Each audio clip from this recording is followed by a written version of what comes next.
microphone, and then boom. With Jason Ross. No, he didn't. Yes, he did. Call or text at 916-339-1140. It's the Carmichael Dave Show with Jason Ross on Sacktown Sports.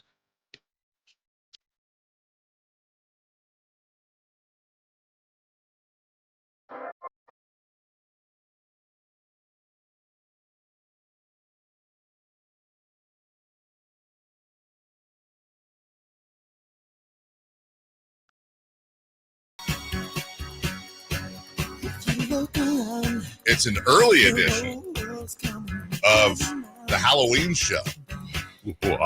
So weirdly enough, we're dealing with a power outage, sort of. We went to go turn the lights on; they don't work. But how do our computers work? That's so weird. So I'm assuming the cameras work because I see the little blue light. So Hi, everybody. It's glowy. Let's see. Oh, look at that. Oh, ominous. All right, if I turn it this way, Look at Chris. I think. Right? Why is his light working? What did you do the whole show like this? I mean, you can see us. Yeah. Right? Good morning. We've never looked better. Honestly, I think we look better in this light. Yeah, it is kind of cool. Yeah. As he's moving your camera. Good morning. Welcome in. It's a wacky Monday. I'm Carmichael Dave. That is 30-year Jason. Hey. What dare I say, highlight of the Kings game. Oh, my gosh. Yes. That game was so bad. It was the worst. Yeah. I mean, it wasn't the worst. The worst is like.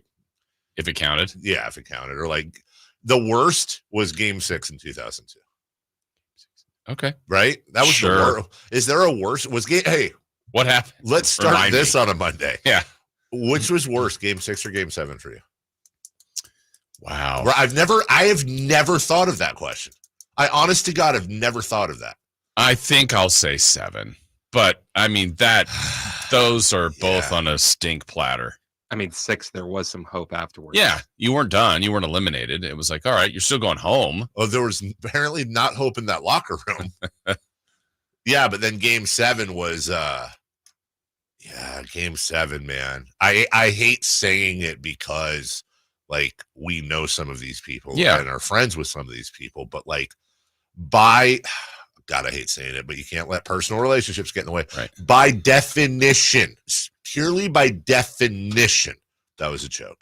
Yeah, I guess so. By the letter of the law, it was. And that tells you also how good they were, because if you think about it, they lost to overtime in game 7. Yes. When they did way more things wrong.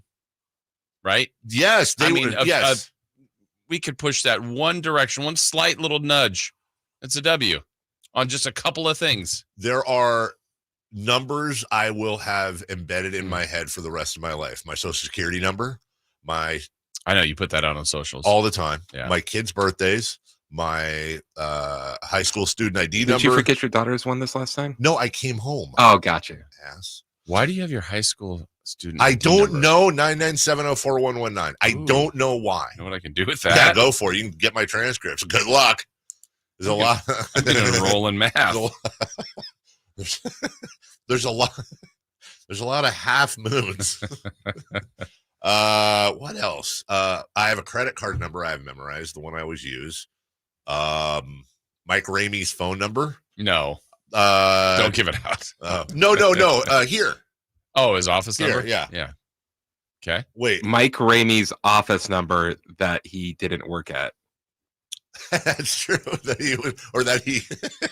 We've told this story so many times, but Mike Ramey literally for multiple people was so immovable in his office sometimes, or whether he'd zone out or look at the computer screen or whatever, that the sensors in his office lights went off. This is a true story. When the sensors think there's nobody in the room and they just shut off. Many of us have actually witnessed this. Yeah. And I have, amongst others, I have 2 for 20 from behind the arc and 16 of 30 from the free throw line memorized. Those numbers will never, ever go away in my head. I still have the box score. It's still signed by Chick Hearn. I still have it somewhere. I don't think I have it displayed. And you're right. And they went to overtime.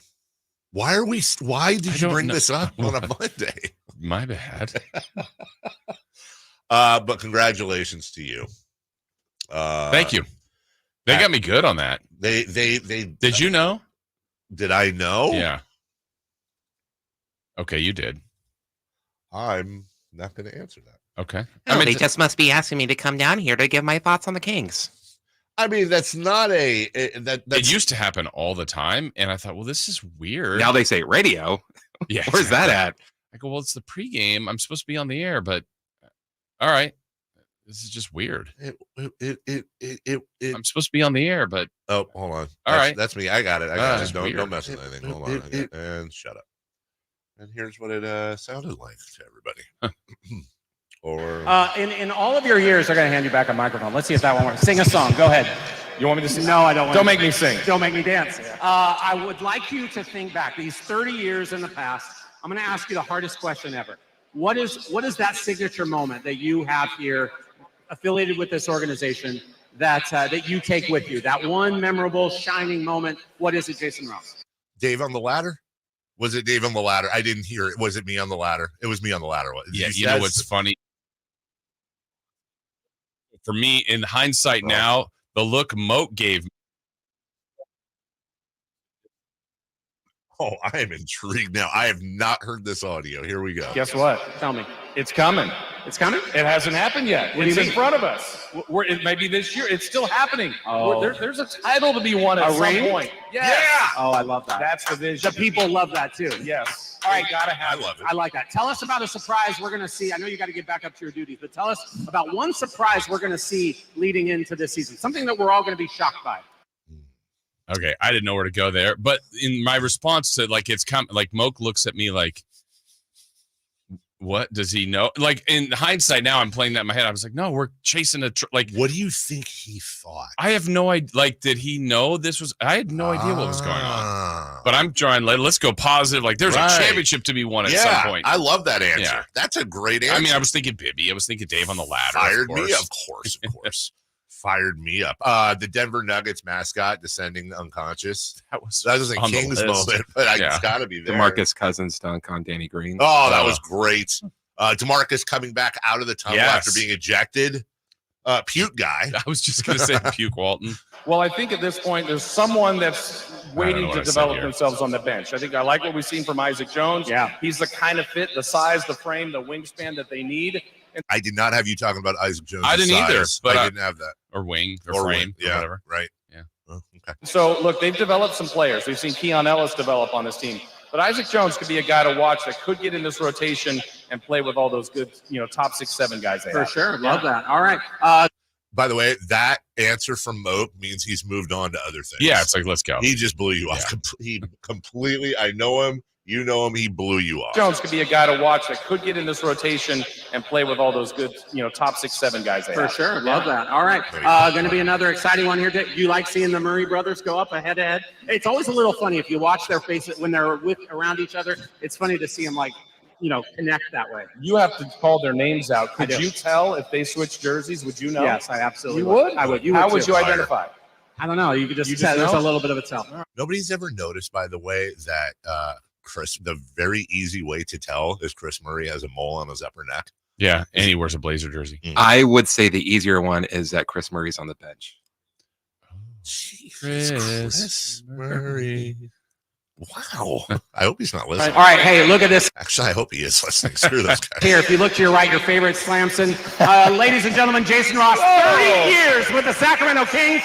And at that point, what you reacted there? What were you reacting to? I did a double take To your because favorite Slamson as opposed to the one you don't like. yeah, much. I think this was a fake Slamson. I could tell it apart. This was like the Chris Murray of Slamsons. Preseason Slamson. Preseason. Well, they didn't give you what's the bootleg Slamson we always from Stockton? Dunkson. Yeah. Dunkson. The You don't fool me. You're Dunkson. yeah, you're dunk. Nobody. Yeah. And they presented a jersey, which is really cool. they presented a jersey. We just surprised him with a 30 jersey. How about that? Wow. How about that? Well, that's the moment. That's the moment right That's there. the moment. Give it up, Sacramento Sports, Jason Ross. Yeah, that's awesome. Hey. Good for them. Yeah, they got me. They got Got you. me good. You're not gonna like this, but I have developed I'm now in these moments like this. I have adopted a new nickname for you. Okay. The heir apparent. I'm gonna start using it now because I Are feel you like spelling it Hair? well, obviously not. Sorry. I feel like it is the AIR? Yeah, yes, AIR, like Michael Jordan. Yes. I feel like it gives the proper respect to the G-Man, which is first and foremost. Absolutely. That we hope he is there for another 25 years. Right. Oh, why did I say 25? Why not 40? I know. I He's don't know. doing My on bad. 40. He I'm should go sorry. another 40. Another 40. Of course, we all feel that way, including you. And Yep. by the way, that's not like some fake thing where Jason, Right. like off air, is like, "Come on, G-Man."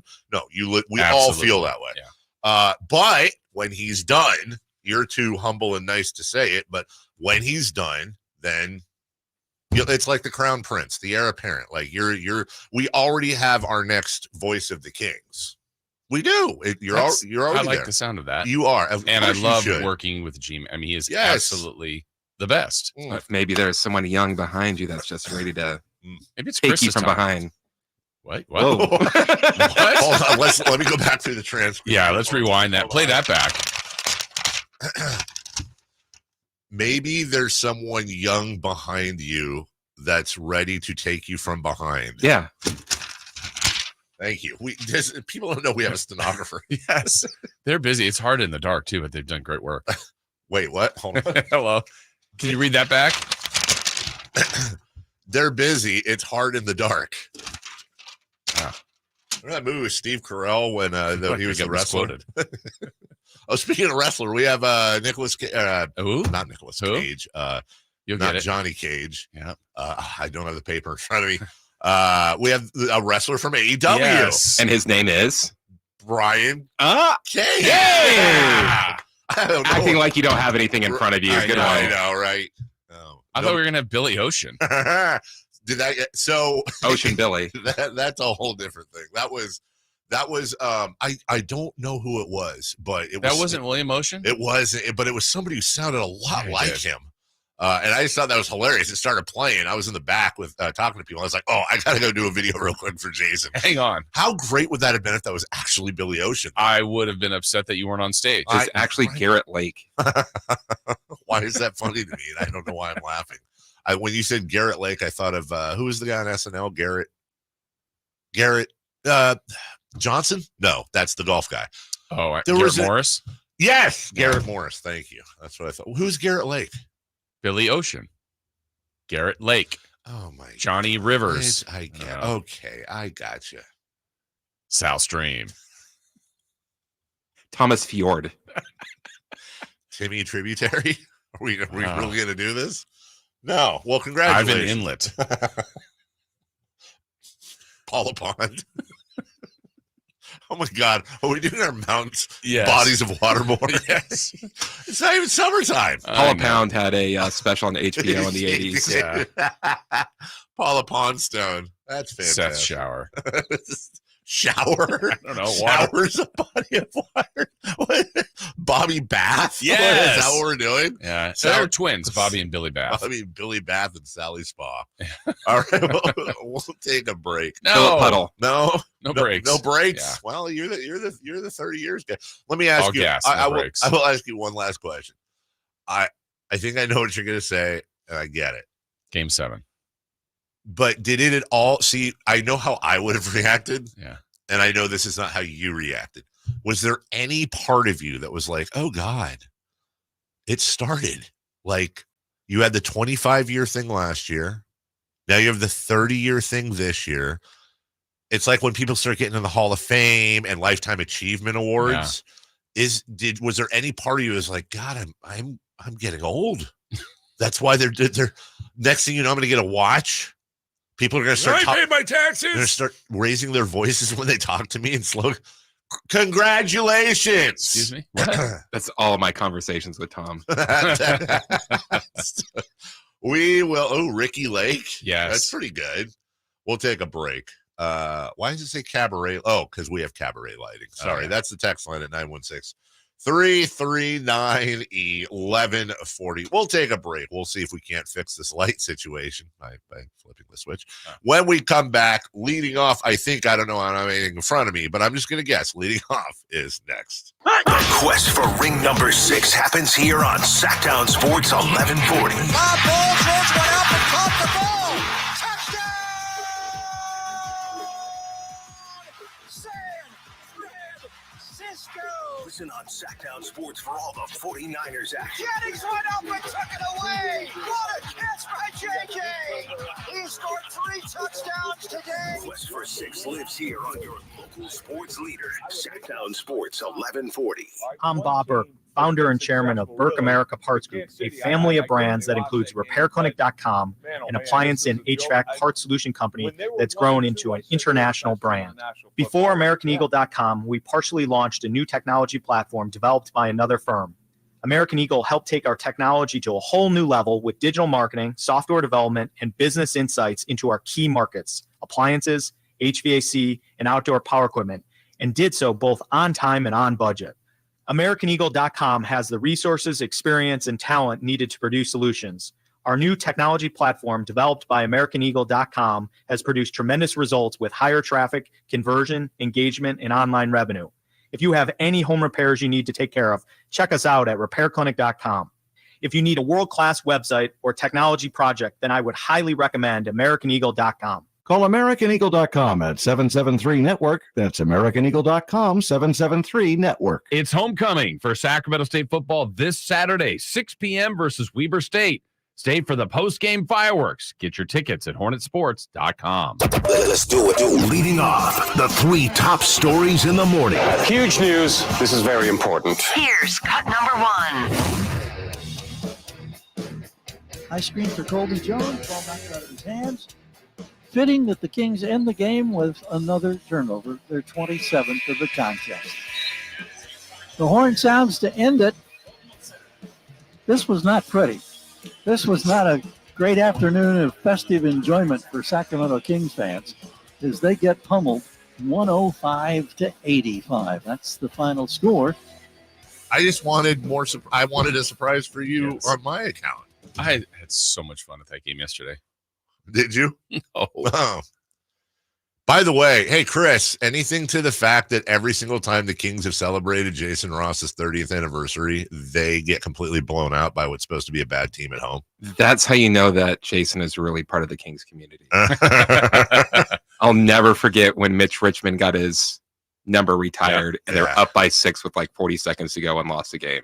There was actually, yeah. There was actually a thing, I think, for a while. Like, I think when Vlade, like, I felt like every time they honored somebody, they lost. I'm like, well, that's a fine way to send these Hall of Famers and all-stars. Both air quotes final games in Sacramento were losses, including the OT to the Lakers on that Kobe Bryant last-second jumper in the fourth. When a 20-point loss is worse than it was, like, it wasn't that close. Yeah. The Blazers, how about this? Because I do stats there for G-Man. Dave, the Blazers went 8.5 minutes in the fourth quarter without scoring. What? And won by 20. It was when they were up 33, I think was the high. And Kings went on like a, 16-0 run or something like that. But, yeah. I'm going to give you, since we're doing stats, I'm going to give you 5 numbers. Okay. Okay, you ready? Yep. 30. Okay. 30, 28, and 28. It's technically 2 numbers. Okay. That's the minutes the starting 5 played. Was that Fox and the real guys? Fox, 28. Murray, 28. DeRozan, 30. Sabonis, 30. Ellis, 30. That was counting pregame, though. Warm-ups? Well, all right, yes, and the drive to the game. Oh, okay, so that's fine. So, everyone back home, repeat after me. We will not worry about preseason. We will not worry about preseason. We will not worry about preseason. But, oh, my God, if it was a thing to worry about preseason, you should worry about preseason. Yeah. And it's okay. They played no, they didn't play all their guys. Simons and Thibault and let's see who else was out. Robert Williams and Shaden Sharp. And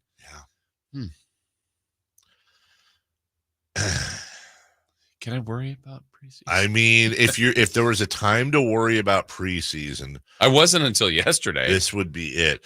I don't know. It is only preseason, but I will tell you this much: whether it's the preseason or the season or the postseason, the rim is still the same height. Yeah. And again, not trying to be hot take cannon guy, but if they shoot 17.9% from behind the arc for the whole season, I think it's going to be a rough go. Yeah, they may not get a win. 5 of 28. Yeah, I would say there's a couple of preseason trends. Like that's what we look at the 3 games, right? They have not shot the 3 ball well at all. No. Which is weirdly encouraging because you feel like that's going to come around. Get them out of the way. Yeah. And then actually, I thought the starters were totally the bright spot until yesterday. And they played their guys. They wanted to play more. Mike Brown actually wanted to finish the game with them. He's like, yeah, this game kind of changed that because I'm not going to put them in. So, the other thing, it just took you right back, or took me right back to, I don't know, the handful 5, 6, 10, whatever games last year where we left going, oh man, how did you lose that game? You should beat that team. That's where yesterday took you right to that place. That was Detroit at home. That was Charlotte. That's it all over again. Yep. Here, I'm going to say this right now. It's preseason. It's game 3. There's a lot of stuff going on, and I'll give you my overreaction take, and I want to be very clear. I'm not saying this, and I don't believe it, and I think they'll be fine. I think they'll be better than fine. I will be very, very clear.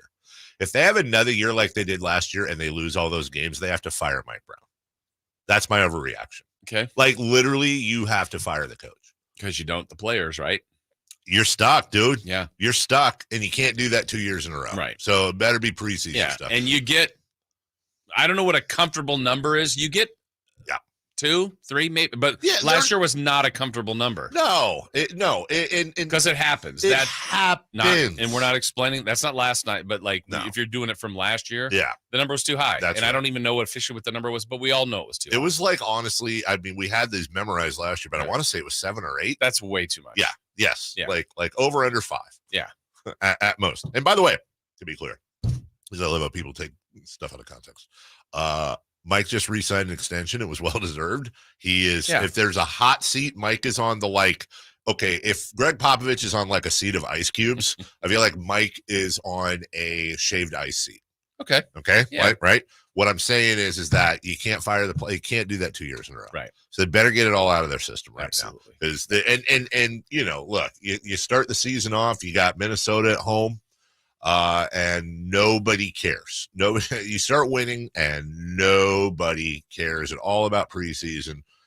We went over this last week, Jason. There were quite a few teams, I think Washington, Toronto, that were like 5-0, 4-0 in the preseason, and good teams go 0 for whatever. But we're not going to ignore the fact that I'll acknowledge that like veteran players, they're not going pedal to the metal in these games. I get it. You're conserving. You're able to check your ego a bit and just work on things. And the coaching staff likely they're working on plays and working on new things. But when your starters are playing 30 minutes a game against a team that not only is almost certainly not going to be anywhere near sniffing the playoffs, but they're actually missing 3 of their top guys, and you're at home, and it's a great atmosphere. Was it a good atmosphere? Started that way. Okay. Yeah. Well, you can't blame the fans for that. It was also, honestly, Dave, it would have been a game they would have been booed. And it was, since it was preseason, I think, like, well, okay. We're just here. That's fine. It doesn't count. But that was a boo-worthy performance. Well, I would. You know what? I'll bet you it felt a little bit like for fans is. So last night at this golf tournament party. By the way, I'm out. Jason's known this for a long time. I'm out today at 9 because that's why I'm in golf clothes. Phil Oates' charity tournament is today. You'll be out next year at 9. By the way, he said to say hello, and he apologized profusely and said you will be playing next year. Yeah, right. The game of get ready golf. He'll be there. Weirdly, right? Does he have 30 years? Oh my gosh, you're just lame. She will not. She will not be there. No, Katie. Katie doesn't play. It's weird. I tried to get her into golf, and she used to be, and she won't play. But which is why I was gambling next. I told you I was gambling next to Brian Jordan last night. Which sports star? They had a lot of people. They had Brian Jordan, Marcus Allen, Jerome Bettis. There were a lot of guys out there. Nice. But my point was, it was like Monte Carlo night you start with $500 in fake Monte Carlo money, right? By the end of the night, this happened. I handed at the end of the night to a friend of mine that was staying there because I had to come home. I handed $6,600. Woo! I went from 500 to 6. That's generous of you. That will never happen if it was real money, but because it's fake money, and that's what I'm saying. I feel like last night the fans were like, "Well, if this counted, we'd be pissed. It doesn't, so we're going to be cautiously optimistic." Yeah. That being said, fans aren't paying to go to the game last night in fake money. They're paying legitimate real money with real parking and anyways. Number 2, please. Cut number 2. The 2-2. Strike 3 swinging. 96 from Kasperius. Blew it right by him. He pumps his fist, spinning off the mound. Daps up Will Smith as the Dodgers take victory formation. They shut out the New York Mets 9-0. 33 straight scoreless innings. That ties a major league record. Rick Monday, 3 straight shutouts, 3 straight wins. They're up 1-0 in this best of 7 NLCS. Yeah, you knew it was going to be an issue when the guy who was supposed to be the ace of the Mets staff when he signed, Kodai Senga, could not throw a strike. Yeah. He had his fork ball going in the dirt multiple times. And then the poor catcher, they called it a wild pitch, but the guy picked about 4 brilliantly, loads the bases in the first inning, walked, what's his face? Was it Mookie on 4 pitches? Maybe it was Shohei. I forget who it was. No, it was yeah, that's right. Because Shohei, grounded to, and you're just like, oh, it's going to be okay. Yeah. And then that story in that call is the 33 scoreless innings. I mean, that's how they won Game 5. Yep. That's how that was the knock on the Dodgers. They can hit, but they don't have enough pitching. Well, if you get 33 scoreless innings in the postseason, wow. Look out. See you later, alligator. We will take a break. We obviously have a lot of NFL football for you today as well. Niners didn't play, but most of the rest of the league played. And you know what? We'll do a special focus a little bit later on. People always get upset that we don't do enough Raider coverage. We got you covered. Okay. As the Raiders fell to the Steelers in Pittsburgh West. They are now 2-4. I did some math yesterday, Jason, and with 11 games left in the season, the Raiders just have to go 6-5 for Burf Nation to win their bet. Not that I'm paying attention, but 6-5, they can do it. After a 2-4 start? Mm-hmm. Sure. After losing to Carolina and Denver. Absolutely. Tracking. Something about Lucy and Charlie Brown and the football is coming into my brain. We'll take a break. When we come back, Kings lose. Kings lose. We've got audio for you next. You never know what you might hear when listening to a Sacramento Kings game. Out of Keegan, going for another triple. Man, is he feeling it. Keegan, can he do it? Yes, there's number 11, Keegan Murray. Keegan steps back. He just knocked down his 12th three-pointer, a Kings franchise record. He's got 45 points. Never miss a moment of Sacramento Kings basketball with Sacktown Sports and the Sacktown Sports app. Sacramento weather is brought to you by Folsom Lake Kia. I'm Tamara Berg in the KCRA 3 Weather Center. It is Monday. Out the door to a comfortable start. We'll see a few high clouds on occasion today. Overall, a seasonal day ahead with temperatures that will peak in the lower to mid 80s. Get the latest forecast on the KCRA 3 News and the KCRA 3 app. DC here, and if you've been thinking about a new car, you gotta see my friends at Folsom Lake Kia. You can always count on low payments and zero down deals with approved credit. Folsom Lake Kia, over 25 years, right here in Folsom. At the UPS store, we know being a small business owner means holiday time is still go time. Still get those orders shipped time. And still re-up on stamps and supplies time. That's why this upcoming holiday, while others close up shop, we'll be open. And happy to help you keep being unstoppable. Come into your local store today. Most locations are independently owned. Product, services, pricing, and hours of operation may vary. See Center for details. The UPS store. Be unstoppable.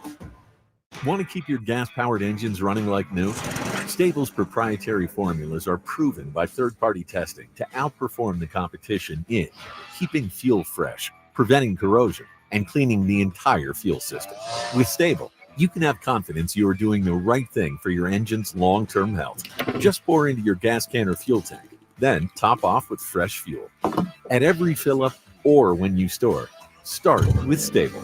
Available where fuel additives are sold. Finally, an easy way to find home improvement contractors. Just visit subcontractorsunited.com and simplify your search for home services professionals. From cabinets to windows, roofing to plumbing, Subcontractors United is an easy, simple way to find and hire a home improvement contractor. And you never have to give up personal information. So no harassing phone calls like you get from those other websites. SubcontractorsUnited.com is sponsored by D&D Cabinets and Savage Design.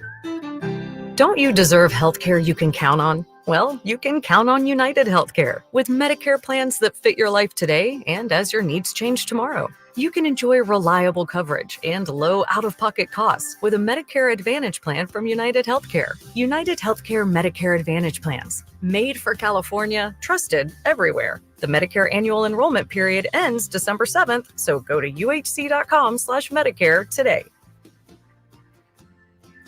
The Hagen Oaks Golf Super Shop is the only store in the world to be named a top 100 shop for 40 years straight. Yes, the only golf shop in the world. Hagen Oaks Golf Super Shop is your unsurpassed spot to find the hottest golf gear, best pricing, and elite expertise. Try any club on the shelf on the driving range for free and let our staff show you everything you need to look and play better. You love golf. The Hagen Oaks team loves golf too. Hagen Oaks Golf Super Shop, Fulton Avenue, Business 80. Learn more at hagenoaks.com or 916-481-GOLF. The following is a test of the emergency alert system. This is only a test.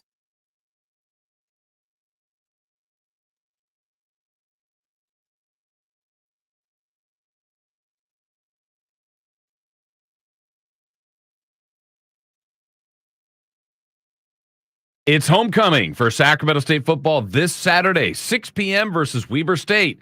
Stay for the post-game fireworks. Get your tickets at hornetsports.com.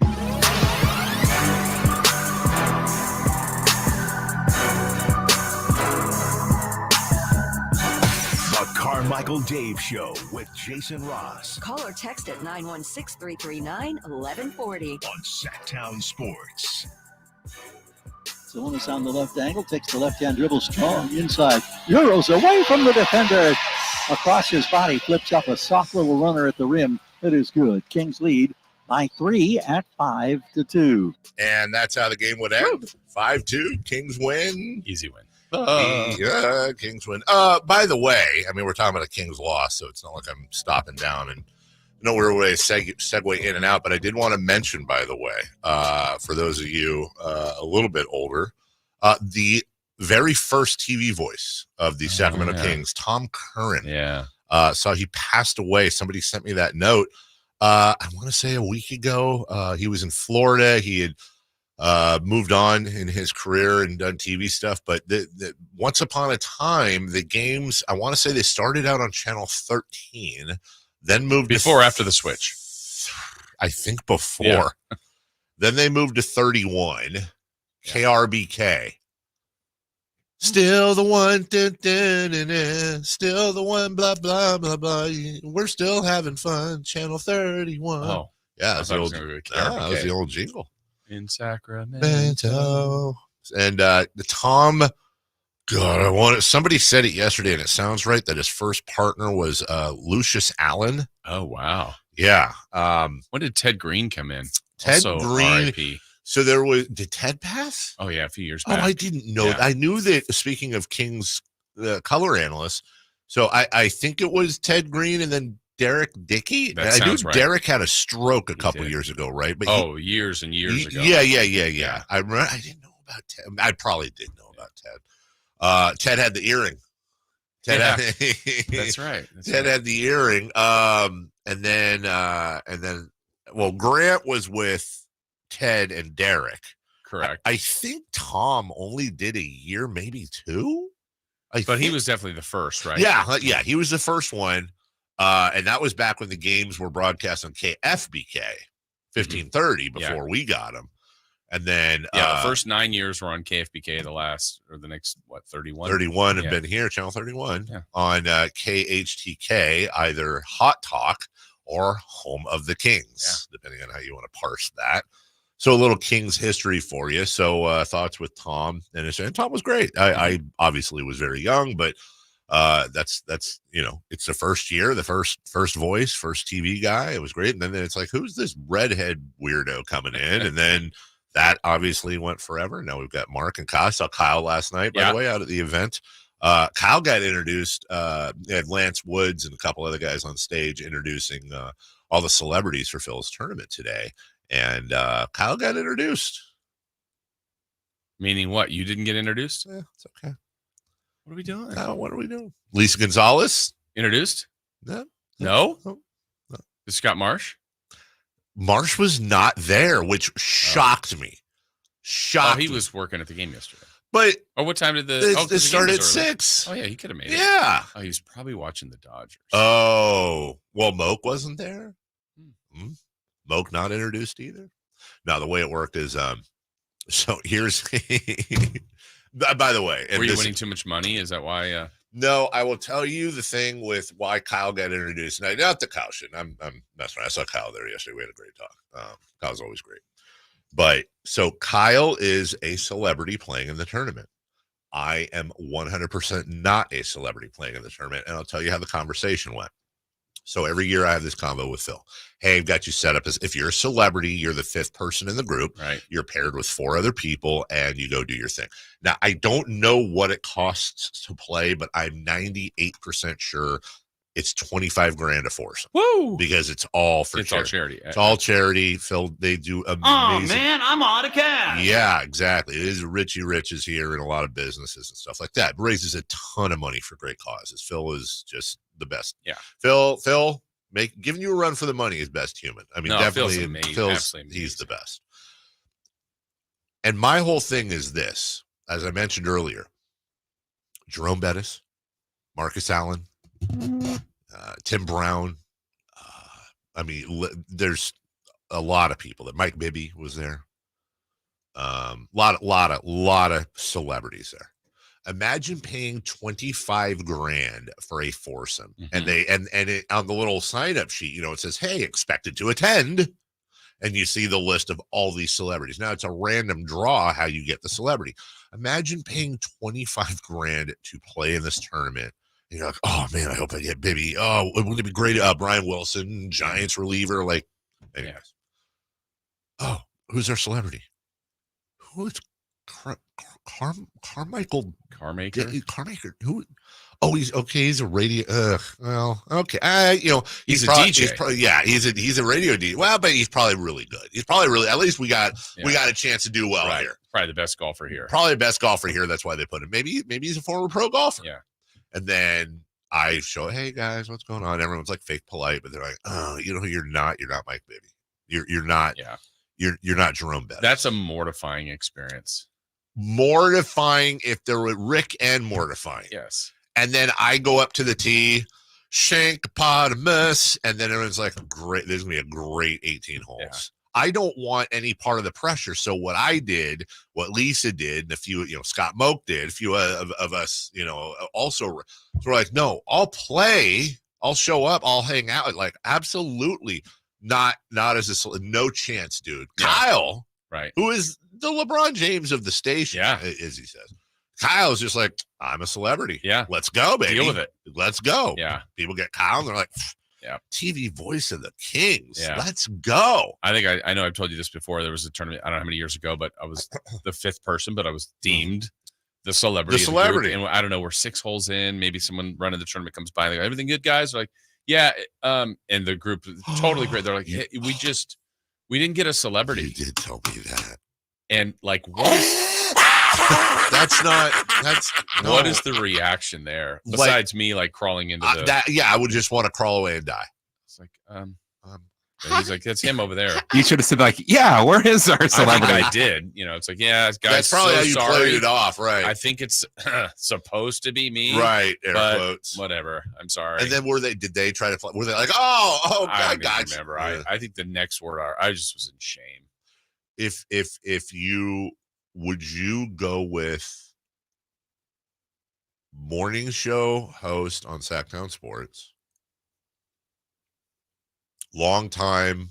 What is your title? It's not backup voice of the Sacramento Kings, right? That's just part of the Kings radio Okay, network. okay, I don't know. Kings broadcaster. Kings broadcaster. Or voice of the Sac State Hornets. What gets first billing? Usually when I tell everybody I was once a centerfold. Oh, why weren't you? So close, dude. I was going for the drink of coffee. Yeah. Well, Angel is a centerfold. Yeah. Yes. Huh. Yeah, that's a bad feeling.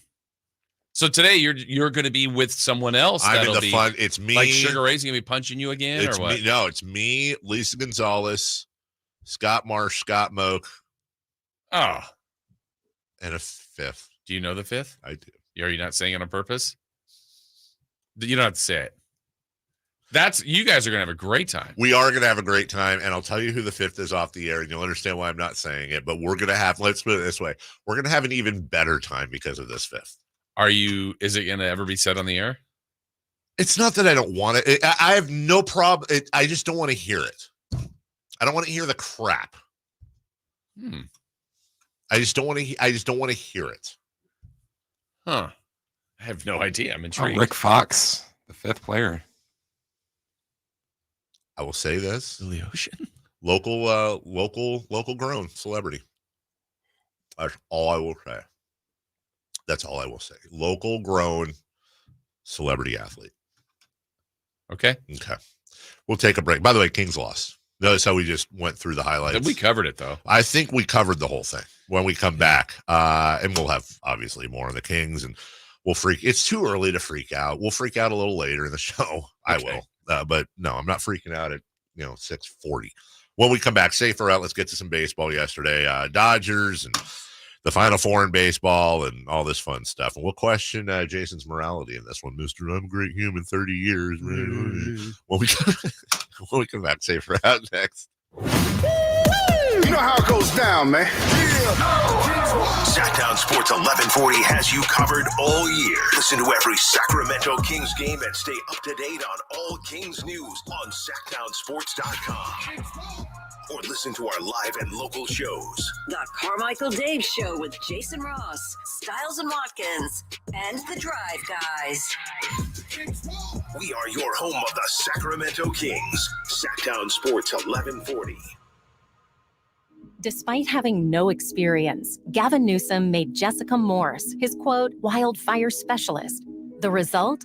Under Newsom and Morse, insurance rates and utility bills skyrocketed. Millions of dollars were slashed from the state's fire prevention budget, and they were even caught lying about their record, while millions of acres burned and families lost their homes. Now Gavin has chosen Jessica Morse again, this time to run for Congress. We have a better choice. Kevin Kiley. As our congressman, Kevin Kiley has worked across party lines to secure millions for wildfire protection and expand water supplies. And Kevin Kiley's bill to protect Lake Tahoe will bring up to $415 million home to our district to reduce the threat of fires and restore the ecosystem of the lake, delivering results and making a difference. Let's keep Kevin Kiley working for us.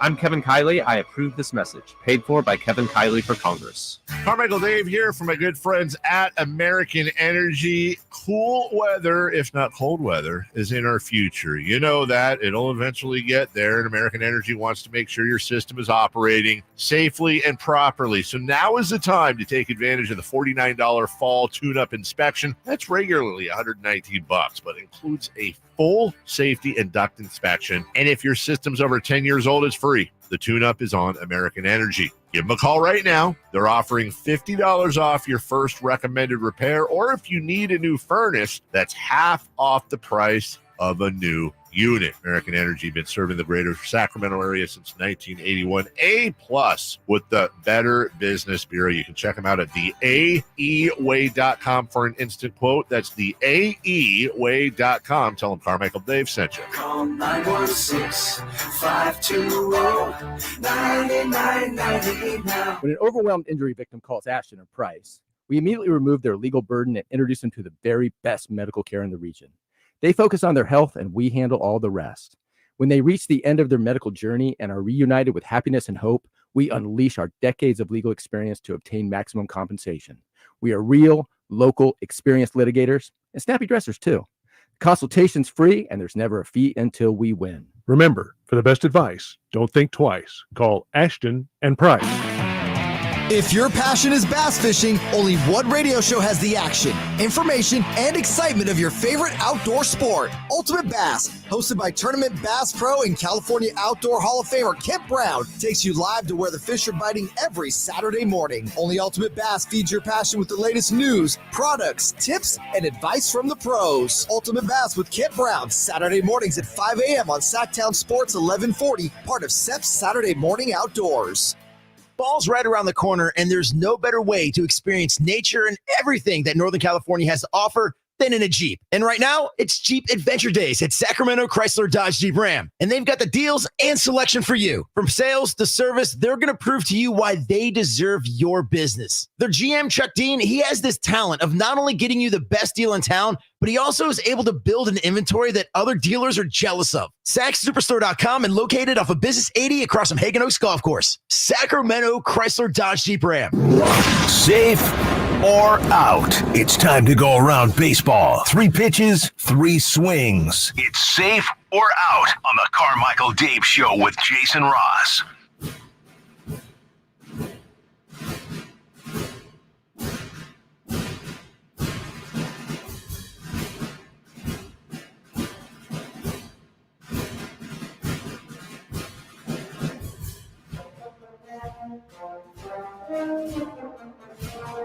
Yes, the text line is they've deduced who I'm playing. I'm playing with John Daly.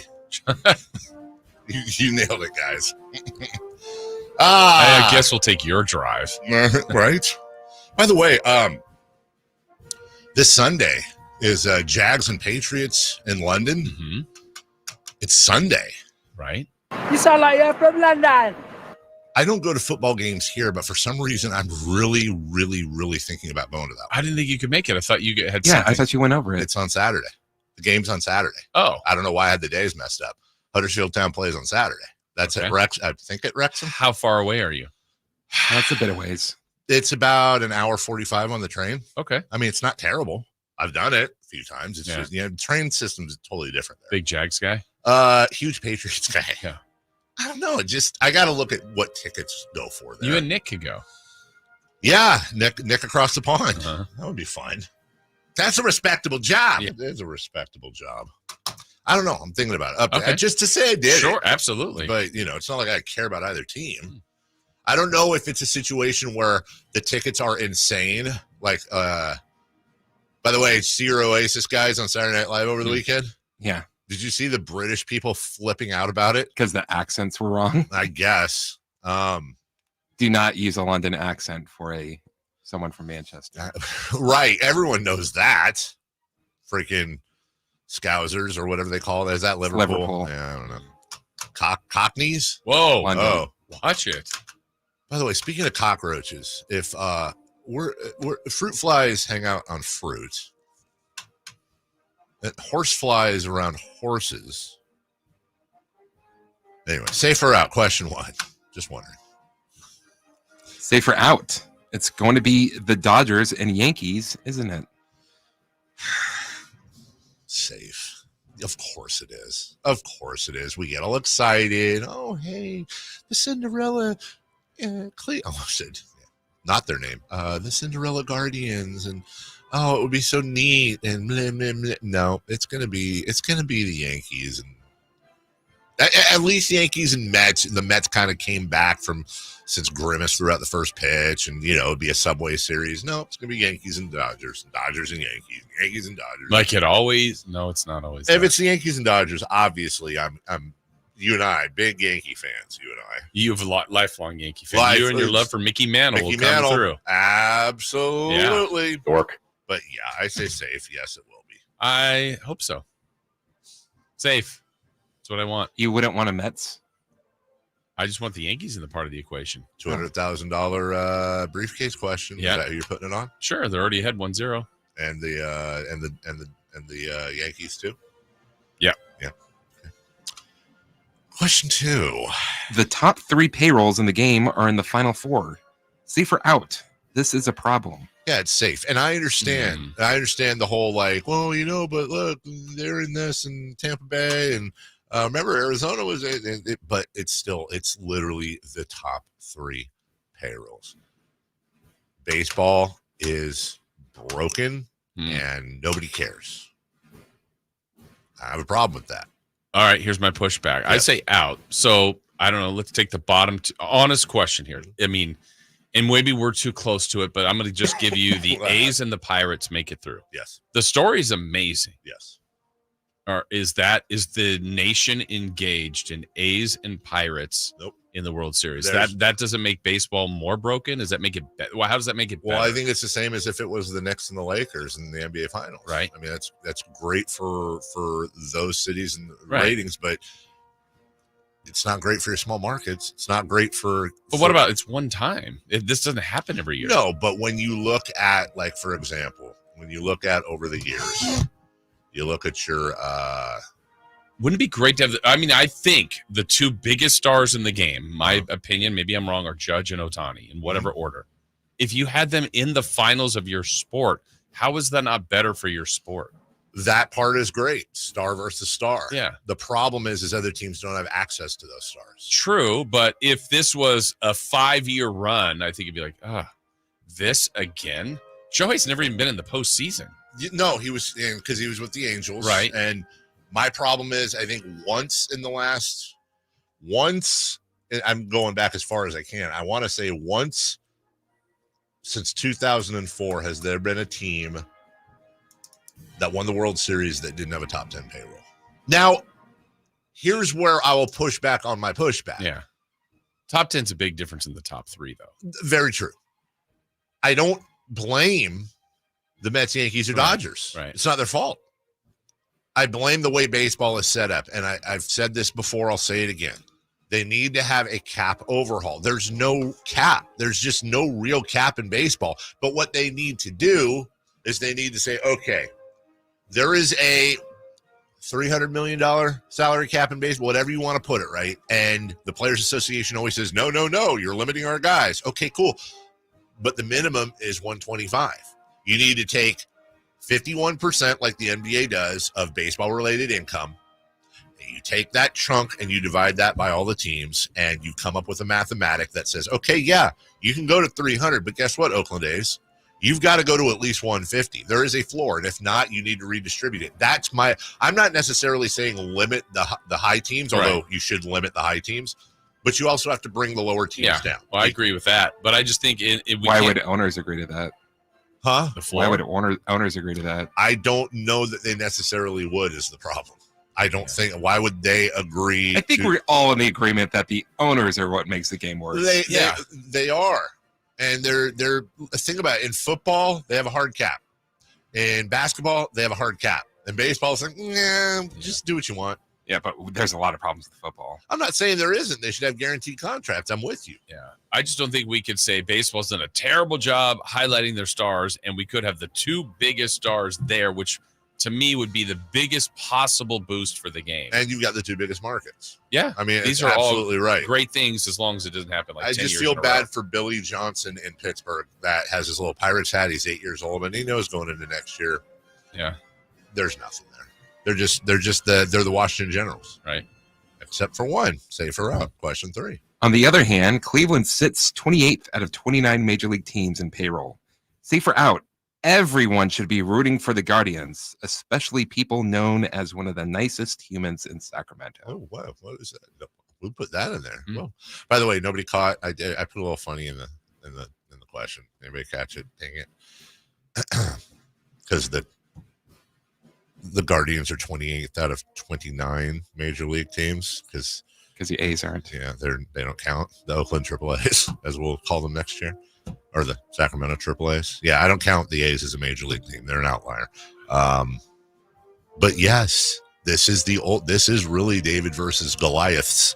You have legit the top 3 payroll teams there are, and there's 2 teams behind the Guardians One of them's the Pirates, I believe, and the other is not even a major league team. I am so all in for the Guardians. I know they won't win it, but I love the idea of them winning it.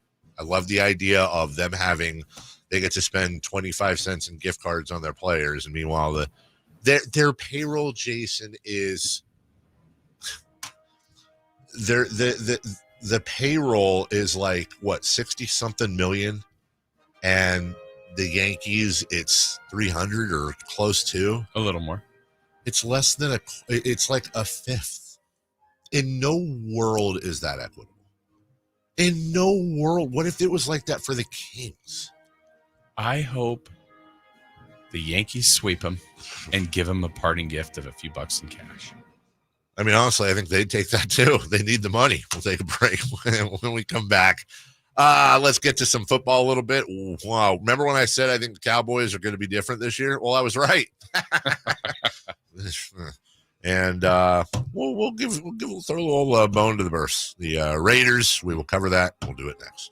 Subscribe to Sacktown Sports on YouTube and watch the Carmichael Dave Show with Jason Ross, Stiles and Watkins, and the Drive Guys. Live Monday through Friday from 6 to 6. Plus view archive shows and exclusive content. Subscribe at youtube.com/Sacktown Sports. Hey, you never know when you may need someone to represent you on your behalf. And if you're ever in a situation where you want someone you can trust and someone that wants to work for you and to make it right by you, well, I've got someone for you, and that's Jonathan Gonzalez and the law offices of Jonathan Gonzalez right in downtown Sacramento. Yeah, he's one of us. Let's go. Yeah, let's go. Let's rally around Jonathan Gonzalez. He is here. He's in our community, and he has done some amazing work over the years because he is obviously knowledgeable at his craft, but he wants to help. And these are situations that you might get in that are trying and uncomfortable, and a lot of times you just don't know what to do, who to call, where to go to. Well, how about calling him at 916-304-9187? SacLegalDefense.com is the website. And you might be in a situation where you were in an auto accident. You've got a wrongful termination case. Whatever the situation may be, maybe there's something from your past that's still following you around that you'd like to get off your record. Well, he can help with an expungement as well. There's many different avenues he can help you out with. I suggest you check out SacLegalDefense.com or call Jonathan Gonzalez at 916-304-9187. Online, easy way to get life insurance in 10 minutes. Ethos has rates that you can afford, like a $500,000 policy for a 40-year-old male starting at $1 a day or $30 a month with a few health questions and no medical exam. Get your free quote right now at checkethos.com. That's checkethos.com. Not available in all states. Rates do vary. Mom, meet Sarah. From first-time Nana moments. Yeah, welcome to Flight 101. To annual girls trip moments. Your can't-miss moments are worth protecting against RSV. If you're 75 or older or 60 plus with a chronic condition like asthma, COPD, heart disease, or diabetes, you're at higher risk of being hospitalized from RSV. And there are no prescription RSV treatments. Check eligibility and schedule your RSV vaccine at vaxassist.com. So where should we go next? Sponsored by Pfizer. The shot clock is ticking, and your home team is driving up the court. But don't miss your chance to score big at Northern California's #1 Honda dealer, Stockton Honda. Save on a new Accord, HRV, Ridgeline, or the all-new Prologue before the buzzer sounds on year-end deals. Don't get benched by high prices. Slam dunk your savings today. Anytime, anywhere, it's all here. StocktonHonda.com. #1 claims based on 2023 total new and Honda certified pre-owned vehicle car sales from American Honda Motor Company's Old Loan Report. For 76 years, the Keys family from Naturewood Home Furnishings has been serving families just like yours and mine. Hi, I'm Frank LaRosa with Golf to Go. The Naturewood team takes great pride and significant effort to offer Northern California families a vast selection of home furnishings, most of which are made right here in this country. The kitchen table, which we purchased so many years ago, speaks to the enduring quality of the Naturewood product lines. We treasure memories made seated around that table with family and friends for birthday celebrations, school projects, and many late-night meals when the day just got away from us. Naturewood has provided thousands with home furnishings that not only last for generations, but also lead to everlasting memories of cherished times. Visit Naturewood Home Furnishings now during their 76th anniversary sale and get started making your own brand of memories. Meet the Keys family at Naturewood Home Furnishings, off Highway 50 at Hazel. Look for the water wheel. Finally, an easy way to find home improvement contractors. Just visit subcontractorsunited.com and simplify your search for home services professionals. From cabinets to windows, roofing to plumbing, Subcontractors United is an easy, simple way to find and hire a home improvement contractor. And you never have to give up personal information. So no harassing phone calls like you get from those other websites. Subcontractorsunited.com is sponsored by D&D Cabinets and Savage Design. All guests come to you from the Folsom Lake Honda Hotline. Folsom Lake Honda, your one-stop Honda shop. Your local sports leader in the 916. KHD1 Sacramento, KYMX HD3 Sacramento. From the Power Business Technology Toshiba Studios, Sacktown Sports 1140. The Carmichael Dave Show. He's on the microphone when he's not on the microphone. He's playing a song, and when he's not playing a song, he's on the microphone. And then boom, with Jason Ross. No, he didn't. Yes, he did. Call or text at 916-339-1140. It's the Carmichael Dave Show with Jason Ross on Sacktown Sports. Fields gets the snap. Fields, play action pass. Fields looking. Now Fields will tuck. Fields will run, and Fields will score around the left side into the end zone with 34 seconds remaining here in this first half. Fields under center. Miller in motion. Play action pass. Now Fields wants to run. Has a couple blockers in front. He's into the end zone for a 7-yard touchdown run for Justin Fields. It's Hey, I remember that. Was that the same guy that you were suggesting maybe the Raiders should go after? I mean, the same Fields? Yeah, same Fields. He's pretty good. Couple of touchdown runs. He would have helped. 32-13 leads his team to a road win sort of a road win in Las Vegas. I saw somebody actually, I really like this idea. They said the Raiders should have stayed in Oakland, or at least in the Bay Area, and they should have still built Allegiant Stadium in Vegas and used it solely for Sunday night football games. It's actually not a bad. That actually would be kind of cool. Just every Sunday night football game is in Vegas at Allegiant Stadium, and everybody travels. Super Bowls. Right, absolutely. I just want to just a reminder, not that Justin Fields is the end all be all, right? But sixth round pick is what they got. He's better than their options. He certainly is. And somewhere in the Raider hierarchy, as we've been, this isn't, by the way, just a reaction after this game. Right. Been screaming it all year. Somewhere in the Raider hierarchy, they were like, no, we have Luke Getsy. We're going to bring him over. He's the guy that destroyed Justin Fields in Chicago, and they had no offense. We're going to bring in Luke Getsy, so we can't bring in Justin Fields. Like, literally the exact opposite of what a good decision would have been, which really stinks, man, because the Raiders can't really score. And even yesterday, the defense, which was put in some pretty bad spots, to be fair to them, but the defense wasn't there. They gave up 32 points, and the Raiders are 2-4. And look, I don't want to jump up and down on Raider fans as much as I do enjoy the back and forth in the chat, but it's just a reality. This is, in the offseason, the whole, hey, we're going to do this. Hey, we're going to. Mark Davis is your owner. It's very frustrating. I'm frustrated for Raider fan. You have an inept owner who has proven. I mean, you want to talk about the ultimate Nepo baby. His father's a legend, but he didn't pick anything up from his dad, apparently. And he makes moves like hiring Tom Telesco, who was gone for a reason. And he makes moves like not keeping Rich Bisaccia, who not only had turned the team around after the Gruden fiasco, kept the locker room together, but had the support of the locker room. He hires the guy that keeps Luke Getsy, or brings in Luke Getsy, that doesn't grab Justin Fields, that goes into the season with Aiden O'Connell and Gardner Minshew. And shockingly, Gardner Minshew didn't work. Guess what else? Aiden O'Connell's not going to work either. And they're still hanging on to Adams. And they're still hanging on. And that came out over the weekend that they might just hang on to Adams all year. Like, I say it's like Lucy pulling the football from Charlie Brown every year because Raider fan falls for it every single year. But it's blatant incompetence. It's open incompetence. And look, if you're just there, and I mean this, if you're a Raider fan for the experience of getting together and drinking beers with your buddies and wearing the pretty silver and black and just yelling and screaming and getting hammered and blah, blah, blah, and winning is secondary, like, more power to you. There's nothing wrong with that. There's different kinds of fans. But if it matters to you to win, right? Mark Davis has taken the team and moved it into this stale environment that completely gives itself over to opposing fans who almost always outnumber Raider fans. Raider fans have a better support system in Los Angeles when they go on the road than they do in Vegas, fan-wise. And here we are again. They're 2-4.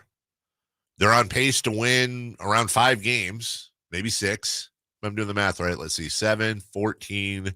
That's 2 times. Yeah, they're on pace to win between 5 and 6 games mathematically. Get another pick that they'll probably pick a running back with. It really is kind of sad. And that's what makes loud Raider fan that much more goofy. Is like, bro or sis, have some self-awareness, man. Like, I'm a Kings fan. I'm used to my team being inept a lot. Yeah. I do not go into every season going, Kings, man, we're doing time, King. Right. No, dude, like, have some self-respect and respect for your team. To me, that's disrespectful to your actual team. You've got to be heard. I hear more out of Raider fans screaming Raider Nation than I do from Raider fans screaming Mark Davis has to sell the team. Mark Davis has to turn over all decisions. What Mark Davis is basically, I think, trying to do in Vegas is what Jerry Jones has done in Dallas. Increase the value of the team, make money, and winning is secondary. Yeah, it feels like whenever the winning will happen for them, and I hate to say it this way, but I don't feel like it's anybody that's currently really involved with the team. Completely agree. So whether that's quarterback and players, maybe it's coaches, coaching staff, front, it feels like, and they've made changes, but they haven't hit on them enough. Like, there's a few players here and there, you're like, okay, that's a keeper. That player's nice. Sure. But there's just not a lot of shreds where you go, okay, that's what they can build on. Like, where is it? You have the rookie tight end who looks great. Yeah. You have Max Crosby. You have, I mean, I agree with you, by the way. I'm trying to go through the list. Devonte Adams. Mm-hmm. I'm sure there's but right now that's a negative in the sense like there's nothing, they're not getting anything on a positive from him and haven't got a net return yet from him. And the worst thing here is that this isn't new. Like, we talked about it last week with the whole Devonte Adams thing. I'm old enough to remember when Randy Moss did the same thing to the same franchise. It's because you get these superstars that come in and they're like, yeah, I'm not spending the rest of my career. I'm now in here. I've seen the culture. This was in 2005, 2006, Randy Moss. I see the culture. I see the team. How bad of a franchise do you have to be to where guys come in and they go, oh my God, no, I'm not. Devonte Adams said it on that receiver show. I'm not risking my life for that. I'm going to get killed out here. How bad do you have to be when these guys are like, And when you look at Randy Moss, who I can promise you, there's a lot of Raider fans that are like, I hate Randy Moss. He sucked. Well, his first year, he had 1,005 yards and 8 touchdowns in a full 16 games, 60 catches. By the way, 60 catches and 1,000 yards is ridiculous. The next year in 13 games, he had 42 catches for 553 yards and 3 touchdowns and was like, I'm gone. Jason, this is all you need to know about the Raiders. The very next season with the Patriots, his first, 98 catches, 1,500 yards, 23 touchdowns. Same guy who was washed up. He was 30. And he went on to have a couple more 1,000-yard years and all that fun stuff. And he won a title with them, didn't he? Yeah, right. Did he actually?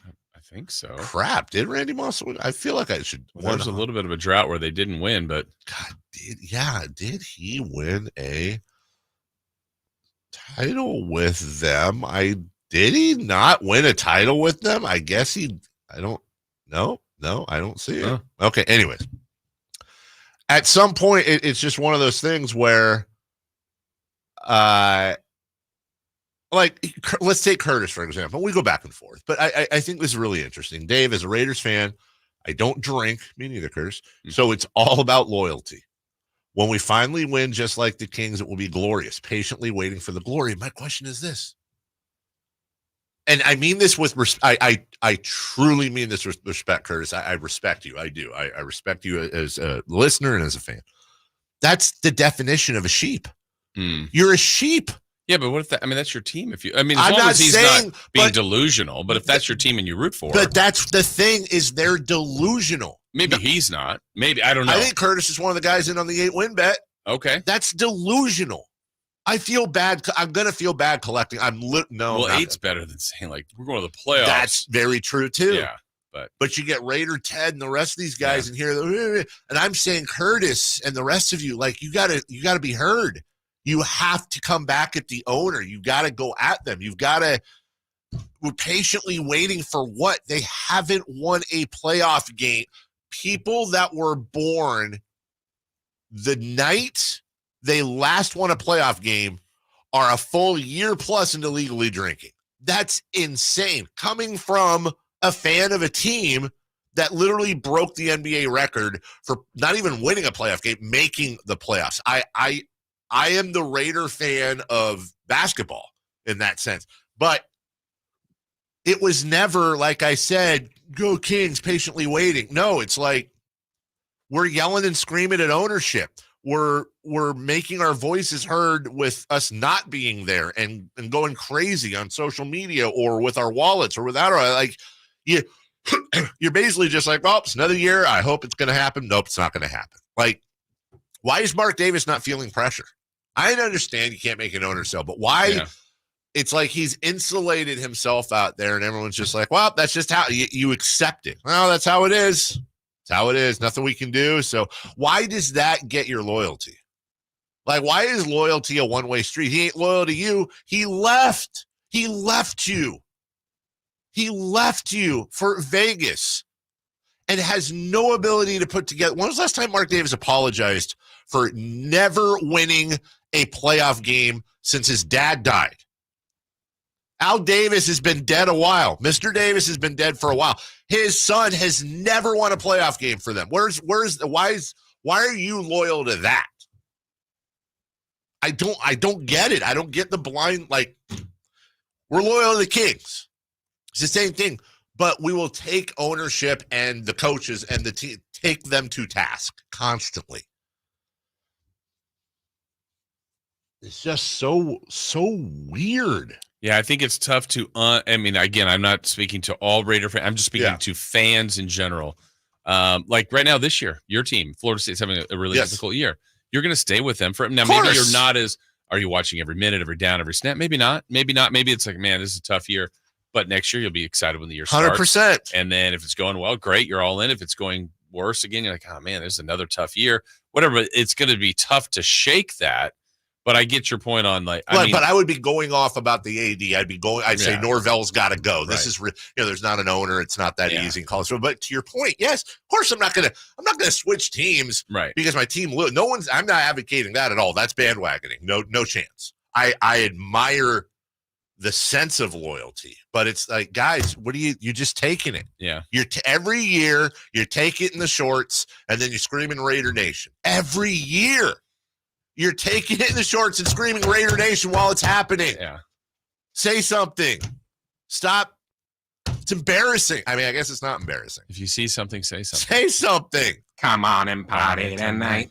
When we come back, the funny thing is that it comes off as Raider hating when deep down inside, I actually love and respect that fan base. They deserve so much more. They're one of the best fan bases. And they got knuckleheads, and every fan base is knuckleheads. The Niners, weirdly enough, probably have more knuckleheads. They just, for some stupid reason, get away with it because they have their wine and cheese. Raider fans, it's a blue collar, football intelligent, know their stuff, impressive I mean, you got the black hole and there's like doctors and lawyers all facing. I love that. The world is better when the Raiders are good and that fan base is served, and I want to see them served. Obviously, we're going to talk garbage in this. I want to see that happen badly, and it offends me as a sports fan. It offends me what Mark Davis is doing to that, especially on the heels of it ain't John Fisher. It's a whole different thing. John Fisher's evil. Mark Davis is just stupid. Yeah. There's a difference. We're not in a better world. We're not in a better world when we come back. 3 for Madness. Is this Kings thing something to worry about? A little bit of a kerfuffle in one of the NBA games. It's interesting. And half man, half amazing. Vince Carter. We'll talk about that next. Domantas Sabonis plays here. He finds Sabonis. Put the frosting on the cake. Put the cherry on the sundae. Sabonis with a two-hand flush. Makes it 114-106. Sacktown Sports is your proud home of the Sacramento Kings. Whitey here reminding you that not all grills are created equal. Give your family a real treat. Bring out all the flavors of the upcoming holidays with the amazing Napoleon Prestige line of outdoor cookers. Napoleon grills that features other grills can't match. They're built different, built better, built to last, complete with a lifetime warranty. All made with premium steel that boasts absolute quality. Just because it's October does not mean we can't barbecue outside. Visit California Backyard now for your best selection of grills and Napoleon Grills accessories. Don't let summer energy slip away. Live the active life you love year-round with a personally fit arch support system from the Good Feet store. Precision engineered to support all 4 arches. Good Feet puts your feet in a more ideal, comfortable, and pain-free position. And Good Feet arch supports are now HSA and FSA eligible. Book a free fitting at goodfeet.com or come in and get a free pair of OS First Performance socks. Free. Normally a $25 value at the Good Feet store. 3 questions, 3 answers. It's 3 for Madness on the Carmichael Dave Show with Jason Ross. Here's question 1. I got Raider Island mad at me. It's not Nation in there. It's like Loki saying, but by the way, welcome in, Loki. I've never seen a Loki trickster before. I believe that is a Thor reference. A little bit. I know you like Harry Potter. Says Dave, don't know you have a show. You don't know what you're talking about. Loki, I would just simply say, and then he says, you sound like the national media talking about the Kings. No. Please point out what I just said in the last segment that's incorrect. Find the lie. I'm asking you, push back. Find the lie in what I said about Mark Davis, about the Raiders, about the fan base blindly just dealing with it and screaming. What did I say that's wrong? You may not want to hear it. You may take it as hating. How did you get a show? Hating. Raffle. Oh. He's a hater. No, I'm a lover. Not a fighter. Not a fighter. I'm advocating for you guys, and you're not seeing it because you got silver and black paint in your eyes. The Raider, I don't know how many different ways I can say it. Raider Nation deserves better. They deserve better. 22 years. And here you go again. 5 games into the season. 6 games? 6. And you know your season's over as far as. But that Ravens win. Right. That's almost makes it more frustrating. Yeah, because there's little breadcrumbs. Right. Yeah. Hey, we got something here. That's a hell of a win. Great win. It was honestly one of the best wins any team has had this season. Absolutely. You know what one of the worst losses is? Carolina. Yeah, same team. Same team. This is nothing new. But there's like Raider Nation loyalty. Where's the loyalty to you is what I'm saying. How are you being served? You work hard all week. You reserve 3 hours every Sunday to watch your team. And every year they serve you a turd sandwich. Rye bread, a little bit of Golden's mustard. Yeah, I know. I'm just saying, lettuce, tomato, maybe some avocado, healthy, and a giant log in the middle. Just a big Lincoln log. Gross. No thanks. Hold the log. And you a little pickle on the side. And every year you're like, it smells weird, but you know what? Turd sandwich. Love it. Oh, it's turd sandwich. Raiders. I'm eating this turd sandwich. Let me have another turd. I would like to reserve my turd sandwich for next year. Like, guys, you deserve better. Does it come with chips? Well, yes, it does. But salt and vinegar ones, which exactly. Not a salt and vinegar chip guy. You know who probably is? That guy in there. Why would I be? I don't know. Just because it's weird and alternative. How's it alternative? Salt and vinegar, I feel like that's like Hasn't that been around forever? Salt and vinegar is like the Radiohead of chip flavors. Where everyone's like, no, like you find somebody who's like, what's your favorite flavor? Salt and vinegar. You know they're probably more than likely a Modest Mouse fan. That hasn't been my experience. No? Well, who are they a fan of? Yeah, who are they a fan of? I don't know. All the salt Michael and vinegar and Spearhead? All the salt and vinegar chip eaters I've met have been pretty mainstream. Oh, have they? Yeah. We've got different. I guess we've got different. We run in different circles, Yeah. pal. All right, 3 for Madness question. Is this Kings thing something to worry about?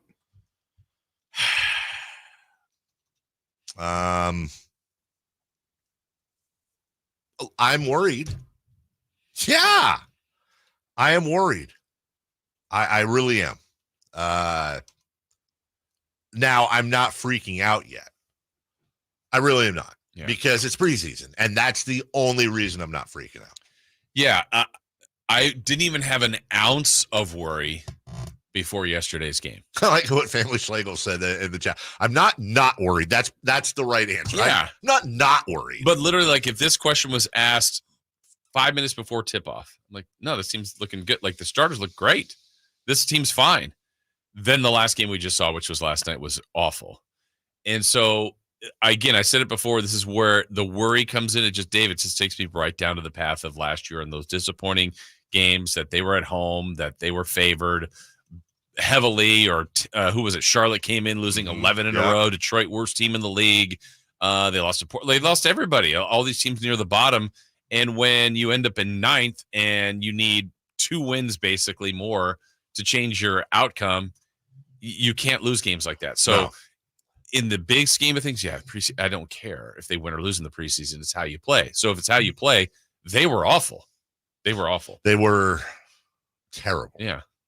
Real quick, I'm not screening this phone call. Let me see, because I want to see if this is the guy on the chat that was going to call in. Is this Loki? No, this is another delusional Raider fan. Tell me are you mad at me right now? Because if you are, tell me. Oh, no. Okay.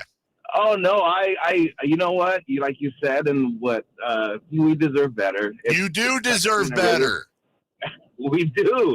I didn't hear your segment. I caught you right off of work, but from your tone and from what I understand you're saying, we deserve better. Our owner is inept. Although I was on board with AP, it looks like he's in over his head. Our OC doesn't know how to call a game. Our players are missing tackles and bonehead penalties, which is a reflection of coaching, unfortunately. It's tough. I will always support the Raiders, but it's hard to invest emotionally in an inferior product. Honestly, that's the better way. It was sensible. That was incredibly sensible. Yeah. That's the guy You're I feel not saying for. Don't be a fan of the team No, anymore. I'm not. And I understand. Expect more. And they're like, who is it? One of the guys on here is like, well, how do you hold a billionaire accountable? You're loud. We're in the world of social media right now, and you have a voice. And I understand that you, sir, or you, ma'am, aren't going to make a difference with your Twitter or Facebook. I get it. But all of you, the collective, the organizing of the whole thing, as we've seen in other cities, including this one, like, you've got to hold them accountable. Mark Davis needs to, and I mean this in the day and age we live in, you have to say this. I mean this peacefully and verbally. Mark Davis has to feel uncomfortable at these games. He has to be. You have to communicate to him anytime he's anywhere that you are unhappy. And again, peacefully and mostly respectfully. I mean, if you throw in a swear word, that's fine. But again, people get weird. But he has to feel like John Fisher. He knows. Yeah. I don't know why Mark. I do know. I think it's because he's Mr. Davis's son. So it's almost like he's the crown. He is the crown prince of the Raiders. Right. But hell, is Amy Trask still? I know Amy's still. No, I don't mean she's still. I mean, I know she's. What I'm saying is that's probably the smartest thing you can do. Call Amy. Yeah. Say, Amy, I give up. I don't know how to do it. Yeah. You got control. I'm not a fan of the way they do it in Dallas with the Cowboys and Jerry Jones, that he's out in front of the media. And why is he? Same. But he knows what the fans think. Yes. He knows what people are saying about his team. He knows he's got a terrible thing going right now, but he gets in front of reporters. So at least there's a slice of accountability he has to respond. I don't think he said that 2 weeks ago, didn't he? Where he's like, yes, it's my fault. Right. And so then you go, okay, well, we already know that, but still he's there. He has to hear it. He has to live that, where you just feel like Mark Davis and others, which again, I think is probably more of the proper way to do it. But to your point, is he truly feeling uncomfortable? I don't think so. Number 2, please. Question 2. Got to give it to Dave for taking a Kings question and trashing the Raiders. Can you tell? I know we're supposed to, but we'll get into the Kings at length later. I'm really trying to avoid it because I don't want to spike the blood pressure this early. Former Sacramento King Dante DiVincenzo had words with Rick Brunson yesterday during the Knicks-Wolves game. Do we officially have a new rivalry? Okay, number 1, yes, it's going to be a fun 2 games. Unfortunately, it's only 2 games. Number 2. Unless they make the finals. Well, I was going to say number 2. What an amazing. And it's not out of the ballpark. Right. You're talking about two of the contenders for their conferences, probably ranked around the same, 2 or 3 in their conference. That would be amazing, amazing drama. Of course, it won't happen because it'll be the Kings and the Knicks. But either way, but DiVincenzo at the free throw line was yammering at Tibbs, and then was talking to Rick Brunson, Jalen Brunson's dad, former NBA player. Did Rick play for the Kings? Did I hear that? No. Okay. Told you. And he was saying this is what happens when you run the show. So a little back and forth, a little mouthing there and there. I love it. I'm here for it. Yeah, this just continued even post-game. Wait, separated. are they really going to get – yeah, so that's something to watch. It's still fresh. The trade just happened, so there's still some tensions maybe there. But that was interesting. What's the real meaning behind that? Obviously something going on there. Yeah. Number 3, please, real quick. Question 3. Vince Carter is in the Hall of Fame. What is your favorite memory of his career? Okay, other than watching him in New Orleans, him throwing his headband at me after the game, and me handing it to a guy who, but in order for me to give it to him, he had to put it on and then wring it out on camera, to which a gallon of sweat came out of it. That's always the first thing I'll remember about Vince. Gross. Personal experiences aside, though, for me, it's incredibly simple. It's the elbow dunk. I've never seen that before. I'll never see anything like it again. I will never forget the entire stadium going eerily quiet, almost as if instead of it's the similar reaction as if he had gone to midcourt and was bouncing the ball a couple times and getting ready to do his thing, and then just dropped trout and took a dump on the logo. It's confusion. Yeah. What am I looking at? I don't know what I'm seeing, and I don't know how to react. I'll never forget that crowd reaction. That other thing might have been more memorable.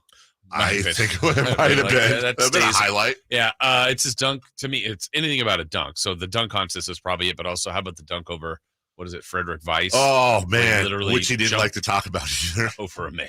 Jumped over a 7'2" guy. Crazy.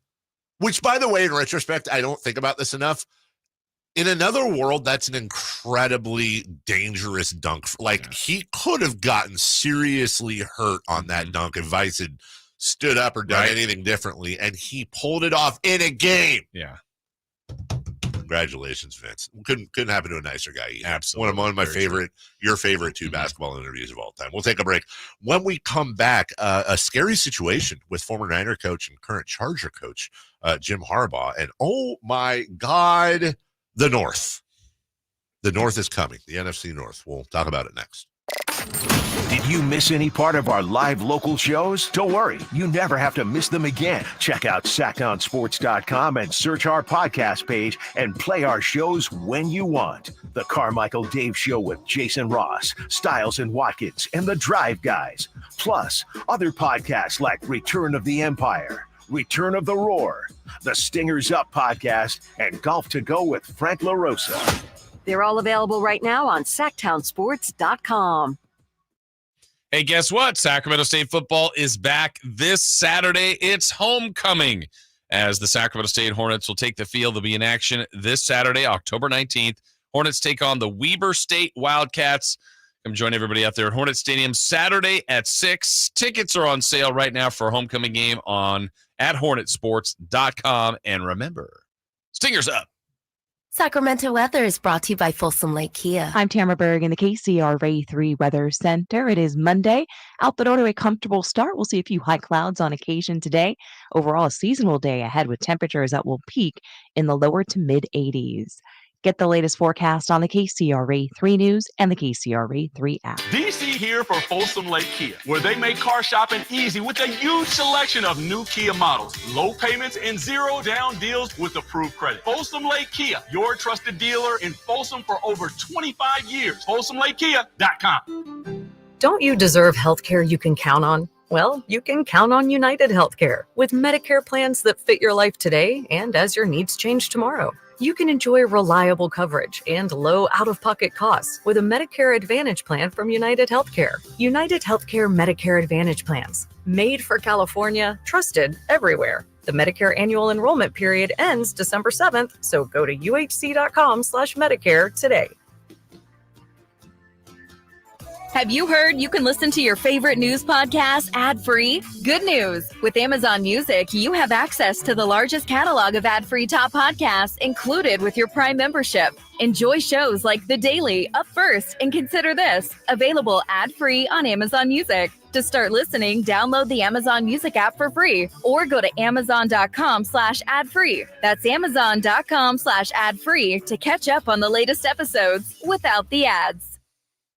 Imagine your team always looking and feeling their best in high-performance technical workwear. Cintas can make it happen. They have garments for almost every job imaginable. And with the Cintas Workwear program, you get freshly laundered garments delivered every week for everyone on your team. Great garments without the bother of laundry. That's a real perk for employees. Find out how Cintas can boost team image and morale. Visit Cintas.com. Oh, I'm ready! And get ready for the workday. Only one radio program captures the excitement of hunting and fishing as it happens. The award-winning California Sportsman with Sep Hendrickson. Only California Sportsman takes you where the action is. Live on the water, live in the blind, and live with the top pros and experts in outdoor sports. California Sportsman with Fishing Hall of Famer Sep Hendrickson is your premier destination for all things outdoors. Sep's Saturday Morning Outdoors. Ultimate Bass and California Sportsman, 5 a.m. to 8 a.m. Saturdays on Sacktown Sports 1140. It's homecoming for Sacramento State football this Saturday, 6 p.m. versus Weber State. Stay for the post-game fireworks. Get your tickets at hornetsports.com.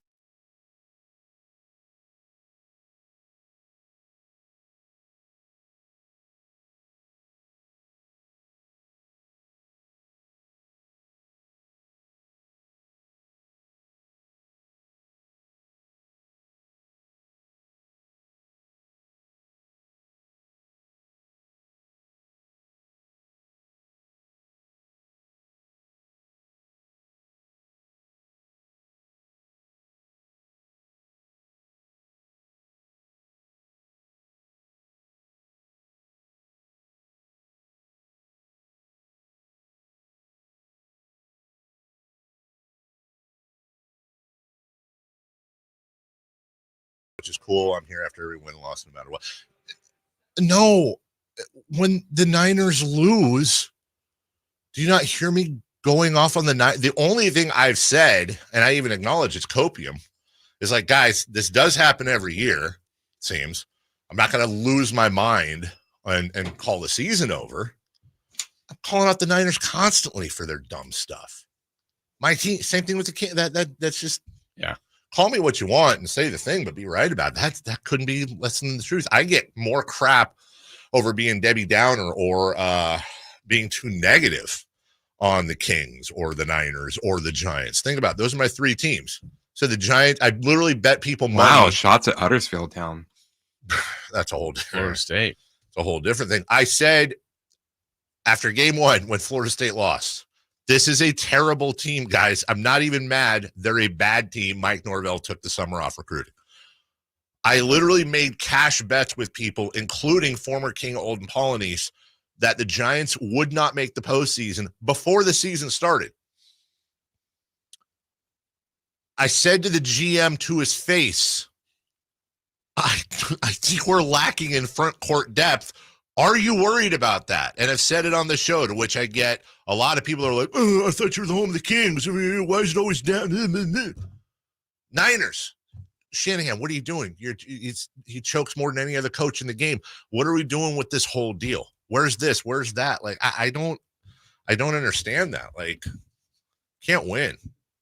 You can't win. You can't win like the Raiders. Jason, that was wrong. That was over the line. You're right, out of bounds. All right, switching gears. Jim Harbaugh was in the blue tent yesterday at one point, and the thing that really kind of drove it home for me was a clip I saw of John Harbaugh. And this is, if you haven't seen it, it's a really uncomfortable situation. John Harbaugh is at the podium because of the timing. The Ravens had the morning game, Chargers had the afternoon game. And Harbaugh's at the podium, and then all of a sudden you hear on the side their PR guy, if you will, saying, hey, need you, got to hop on to, he needs to take a call, or in the middle of his press conference. And then he leaves, and it's Zay Flowers' turn up. Mm-hmm. And Zay's just like kind of smiling, like, hey, everybody, something weird's going on. I don't know, whatever. And then they inform Zay, and you see his face instantly change. And he does the cross, for a prayer. I don't know what you can hear this as opposed to see it, but here's the exchange with John Harbaugh of the Ravens at the podium. I got to take Coach Zay. He said, come on. Oh, okay. He's saying, I got to take Coach. Here we go. Come on, basically. That's their PR guy. I got to take Coach Zay. He said, come on. Oh. I got to take Coach Zay, meaning Zay Flowers. Okay. Now Zay's coming up to the podium now at M&T Bank Stadium. And he's looking like, wait, what? Say, waves high, smiles, he's laughing. Not bad. Guys, I'm sorry. So just to let you know, Jim Harbaugh just went into the medical tent at his game. So we want to get John to let him be able to make a call, find out what's going on. So I apologize about that. Wow. Guys, just to let you know, Jim Harbaugh went to the medical tent at their game. So getting Jim Harbaugh on a call so we can find out what's going on. And you see, I felt terrible for Zay Flowers, who was just laughing. Right. Which he has is no idea what's going on. Totally understandable. Like, what's going on? Okay, I guess it's my turn. A bit of an awkward situation. I'll take questions, LOL. And then you see his face drop when he is told what's going on. And then he crosses himself to, say a prayer for Jim and John. And then it's like, I'll take your question. It's like he doesn't have sound bites like we do to get out of awkward situations. Now, according to reports that we've seen, it was an arrhythmia for Harbaugh. It was said at first live. I remember watching it, that it was an illness, which I guess it's technically true. But Jim Harbaugh told reporters he has an atrial flutter, a type of arrhythmia that causes the heart to beat at an abnormally high rate, and that a flare-up made him seek medical attention. He went to the locker room where paramedics treated him. He had an electrocardiogram scan, and eventually they got his heart back to a normal rhythm. He returned later in the first quarter and coached the remainder of the game. He said he's had a flare-up in a game before in 2012 when he was coaching the Niners and the Bears on Monday Night Football. He felt an irregular heartbeat but finished coaching the game and saw doctors afterwards. Doctors couldn't get his heart back to a regular rhythm, so he had a heart ablation, which is a procedure that uses heat or cold to destroy heart tissue that is causing an irregular heartbeat. He also had another ablation in 1999. He said, quote, 2-0 with an arrhythmia. I just want to talk about this real quick. My dad had a heart ablation I took him to about 2 years ago. And they basically, I think I'm getting this right. If somebody's had it and I'm wrong, I apologize and feel free to correct me. But it was basically like he's awake, and I think he was on his side, and they somehow like blast, burn, whatever, like they're inside your chest with little tubies and lasers or whatever the hell, blasting your heart and the things around it to try to get everything, like repair walls and get the thing back to it. And you're awake the whole time. You're awake. And I just want everybody to imagine for a second, because this is where I just have to tip my cap to Jim. Your heart, you're on the sidelines of an NFL game surrounded by 50, 60,000 people in a high pressure environment, and your heart is beating out of control. On top of that, You know why it's beating out of control, and it ain't a good thing. And you go and doctors, however they did it, I don't know if they shocked it back in, if they pounded it. I honestly don't know. Gave medication, an injection. I don't know. But whatever they did, and you get your heart rate back to normal, and you're like, I'm going to go coach more of the game. I can only say I don't think anyone's allowed to ride in the passenger seat of his car because his cojones are taking up that seat with a little seatbelt on him. I would say good for him, but then part of me is like, bro, you have a family. Like, is there something you can do? I don't, that scares the hell out of me. And I know people go through that, and God bless them. Didn't seem to scare him at all. 2-0. The next thing, 2-0. Anyways, thoughts with him and his family, and obviously that's a scary situation for his brother as well. I didn't know what the hell is going on. Last thing, Jason, we'll talk about this more throughout the week, but also later in the show, most likely, the NFC North. Fantastic. Jason, they are 17-5 as a collective. They have a combined 13-game winning streak. Every team in the NFC North is on some sort of a win streak. They are a plus 208. Now, there are 4 teams in the NFC North, correct? Mm-hmm. I'm going to give you the top 4 teams in the NFL in point differential, and I'm going to ask you to take a guess as to how many of the top 4 are in the NFC North. Okay. I'm going to say 3 of the top 4. 3 of the top 4. That's really good if that's the case. All right. The number 1 team, the Minnesota Vikings, at a plus 63. Okay. Number 2, the Detroit Lions at plus 60. Number 4, the Green Bay Packers at plus 41. And at number 3 at plus 47, the Chicago Bears. All 4 NFC North teams lead the NFL in point differential.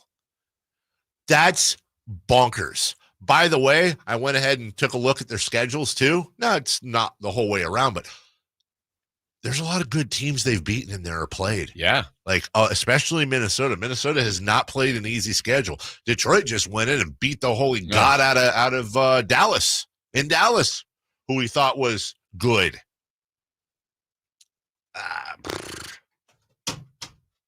I don't know if it's sustainable. Well, I know it's not sustainable, but I don't know how long this is going to go. But remember we were talking in the preseason, though, and we were like, I'll bet you the NFC North is going to be the best division, and the Vikings will be the best team in the NFL. Remember that? We talked about that all the time. I think we have tape on that. Yeah. We'll take a break. When we come back, I am looking forward to this segment, Jason. Football in the year 2020. That wasn't long ago. No. Have you seen this? Mm-mm. It's a video/audio of TV's Pat O'Brien in 1988 being thrown to by Brent Musburger on the NFL Today. What will the NBA, excuse me, not the NFL. I don't know why I put football. What will the NBA look like in the year 2020? It's really interesting to hear what they thought 36 years ago. 36 years ago? 30, 90, 08, 18. Yeah, 36 years ago. Thank you, Chris. We'll get to that next. The NFL's leading rusher plays here. The handoff to McCaffrey, walks in the end zone. Handoff to McCaffrey, takes it right down to the goal line. He does his thing again. McCaffrey goes in motion right. Backwards pass led by Juszczyk. A block there. Hurdles a man. 10-5. Touchdown! CMC! You can hear all of Christian McCaffrey's touchdowns on your home for 49ers football. Sacktown Sports. At the UPS Store, we know being a small business owner means holiday time is still go time. Still get those orders shipped time. And still re-up on stamps and supplies time. That's why this upcoming holiday, while others close up shop, we'll be open. And happy to help you keep being unstoppable. Come into your local store today. Most locations are independently owned. Product, services, pricing, and hours of operation may vary. See Center for details. The UPS Store. Be unstoppable. Whoa, it's you, the Capital One Bank guy. That's what they call me. Mind if I get a selfie? Yeah, sure thing. Say no fees or minimums on your Capital One checking account. Wow, that's a keeper. So, where are you heading? I'm off to spread the good news that Capital One helps people keep more money in their wallet with no overdraft fees. Oh, you're the best Capital One Bank guy. Hey, mind if I get a selfie? Sure. Say, Capital One, what's in your wallet? Terms apply. See CapitalOne.com/bank for details. Capital One NA, member FDIC. Hey, everybody, it's your boy Kyle Draper. Drapes for Mercedes-Benz of Stockton. Now is the time to buy or lease a Mercedes-Benz van for sale. They have Sprinter vans. You could turn it into a worker cargo van, a worker passenger van, or just a plain old passenger van. They are fully customizable. And one of the things I love about their Sprinter vans, because trust me, I had a chance to check them out myself. I hopped in the Sprinter van, and you guys know I'm a big guy, right? Well, I was able to stand up head to toe and fit perfectly. So if you're interested in the Mercedes-Benz Sprinter van for your business or just your personal needs, now is the time to head down to Mercedes-Benz of Stockton. They can help you find the configuration that best suits your needs. Plus, you can take advantage of the huge tax breaks before year's end. Take the short drive down I-5 or go online anytime at mbofstockton.com. That's mbofstockton.com, and tell them your boy Drape sent you.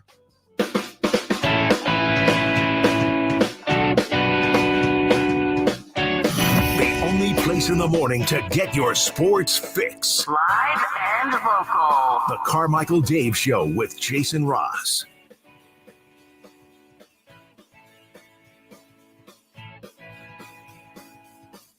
All right, so I'm going to stop and start this clip a few times just to react, Jason. But this is in 1988. I believe it's an NBA halftime show. This is Brent Musburger, CBS. And he's talking to Pat O'Brien, and they're going over what will the NBA look like in 2020. And we'll do our best to narrate the parts that aren't verbal. But I watched this over the weekend. I thought it was very interesting. As he tacked up those two peach baskets, well, the doctor wouldn't recognize the game tonight. But let's project ahead towards still a different century, the year 2020. Pat O'Brien tells us what the NBA will be like. I just realized Brent Musburger has droopy eyes like I do. He does. All right, so Pat O'Brien's in a control center typing. And welcome to the CBS Sports Computer Center. You know, with all the talk lately about astrology and looking into the future, we kind of wondered what the future holds for the game of basketball. And so through modern technology, we programmed data first from the year 1956, the year many people believe was the birth of modern-day basketball. Then in went 1988. And then we asked the computer to project what the game of basketball will look like in the year 2020. Welcome to the NBA. Totally accurate right there. That's how everything sounds. What if it said COVID? 2000. They'll be in a bubble. And 20. Yeah. 32 years down the... I'm pretty sure, by the way, this is supposed to be future music. What they're playing right now. Totally this is like what wasn't approved of for Space Mountain. Yeah, it sounds like Styx live in concert.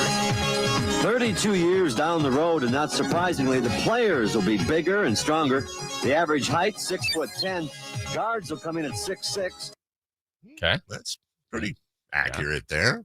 Forwards, just under 7 feet. Some. Yeah. And the men in the middle will all look like Mark Eaton at 7'3". Not all. No. Couple. Yeah. Wembanyama. Way more skill. Yeah, way more skill. Bigger, yes, but better? It is projected that the scoring average will rise. I don't know why. That, huh? I don't know why. I have deduced that in the year 2020. Siri takes offense. Right, I don't talk like that. Right, exactly. I don't. Although, gotta be honest, if I could change Siri to that, I 100%. Absolutely. 100%. It is projected that the scoring average will rise to 234 points per. All right, so it says the scoring average will rise to 234. So 240 be what? 120 to 120? I don't. 117, 117. I feel like that's close. Per game. The field goal percentage will rise to 57%. No, that's too high. But at the line, they will still be under 80%. That sounds about right. Yeah. Yes. Presumably there will be limits, and if human beings still have the limitations of trying to plop the ball in the basket from a distance, there's going to be a limit well before 100% in how far things can keep improving. That's Gary Lorden. He's a math guy at a place in college. The new modern city game will definitely have a new look in the year 2020. For one, the court will change. The lanes will get wider, after all the players are. And to add some additional excitement, the three-point line now becomes a four-point line. Okay, none of that's happened. I'm not saying I'm not for that, though, by the way. Like, I do think they should add a 4-point line. I think that'd be a blast, but... Four. Right. 2, 1, aim for 4. It's good. And kids will be broadcasting. Right. And, oh yes, as you guessed, the hoop will go from 10 to 11 feet, and there will be a new stat, frequent flyer miles. So Jordan dunking. People are going to just be able to fly. Everybody would play above the rim. That's what I envision. That's Magic Johnson. Okay. A young Magic Johnson. All that didn't happen, but I do think the spirit of what Magic says right there is true. The game is so above the rim. It's either behind the arc or above the rim. Do you keep track of frequent flyer miles? I write that stat down. Yeah. Who would lead the From my deductions, the frequent flyer miles leader is...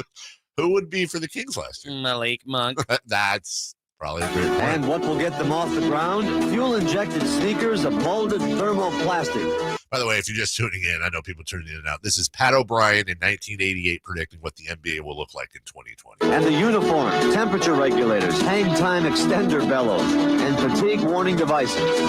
Okay, fatigue warning devices. Okay. Not necessarily part of the uniform, but they've got those sports bras that they wear that have all that info on. Right. You can track the distance you've covered. Yeah, exactly. It's going to be real space technology stuff. The wide base stabilizer jets, shock absorption, foam flow. There'll be a new... That's a Reebok executive. I think a lot of that's kind of true. Okay, yeah. New definition for hang time. And a new definition for spending money. For openers, your program will cost $30. It'll feature audio and video. Okay, so they're showing a picture of an NBA team program. Little do they know all that stuff will eventually be digital. Digital, yeah. I think they're close here. It'll have audio as well. It's just the programs are now on your phone or on the app. The average ticket price, $90, except in LA, where the floor seats will be over $1,000. The average ticket price in the NBA last year, I looked this up, $94. Okay. They pretty much nailed that. That was pretty impressive. And you one-year-olds, listen up. You can make some big bucks playing basketball. Big bucks. I guess it could be $25 million for a marginal player, and I can see a $100 million player. I don't know. They're talking, they're talking total contract. Ah, gotcha. $25 million. I think John Concat got that, didn't he? I could see a $100 million player. The year 2020 is the year, or the year 2030, but I don't think at that rate, no matter what the situation is, that you'll see very many long-term contracts at that price. No, you see quite a few long-term contracts at well over that price. The National Basketball Association, NBA, will change to the International Basketball Association. Nope. And about this time of year in 2020, you'll see a very physical Eastern Conference. The Eastern Conference has Moscow, Frankfurt, Tel Aviv, and Milan. Okay. In their graphic here. Right now, the NBA champion is the world champion. Perhaps they'll lay claim to that title in the year 2020. The NBA champion will have to play the other best teams in the world. That's the late, great David Stern. Did he always say champion? I think he did, yes. And that hasn't happened, but we had that argument this year. Who's the Olympian? Noah Lyles. Noah Lyles, the sprinter. Yeah. Yeah. Who brought that up? And the NBA definitely wants to go in that direction somewhat, but logistically we're not there. I believe in '88 the Concorde was still running. I think. I'm pretty sure the Concorde was still going. So naturally, they would think that by now, in order to get to Europe. From New York, you'd be looking at, maybe an hour or 2 hours. I think the Concorde was 3. And where will we be in the year 2020?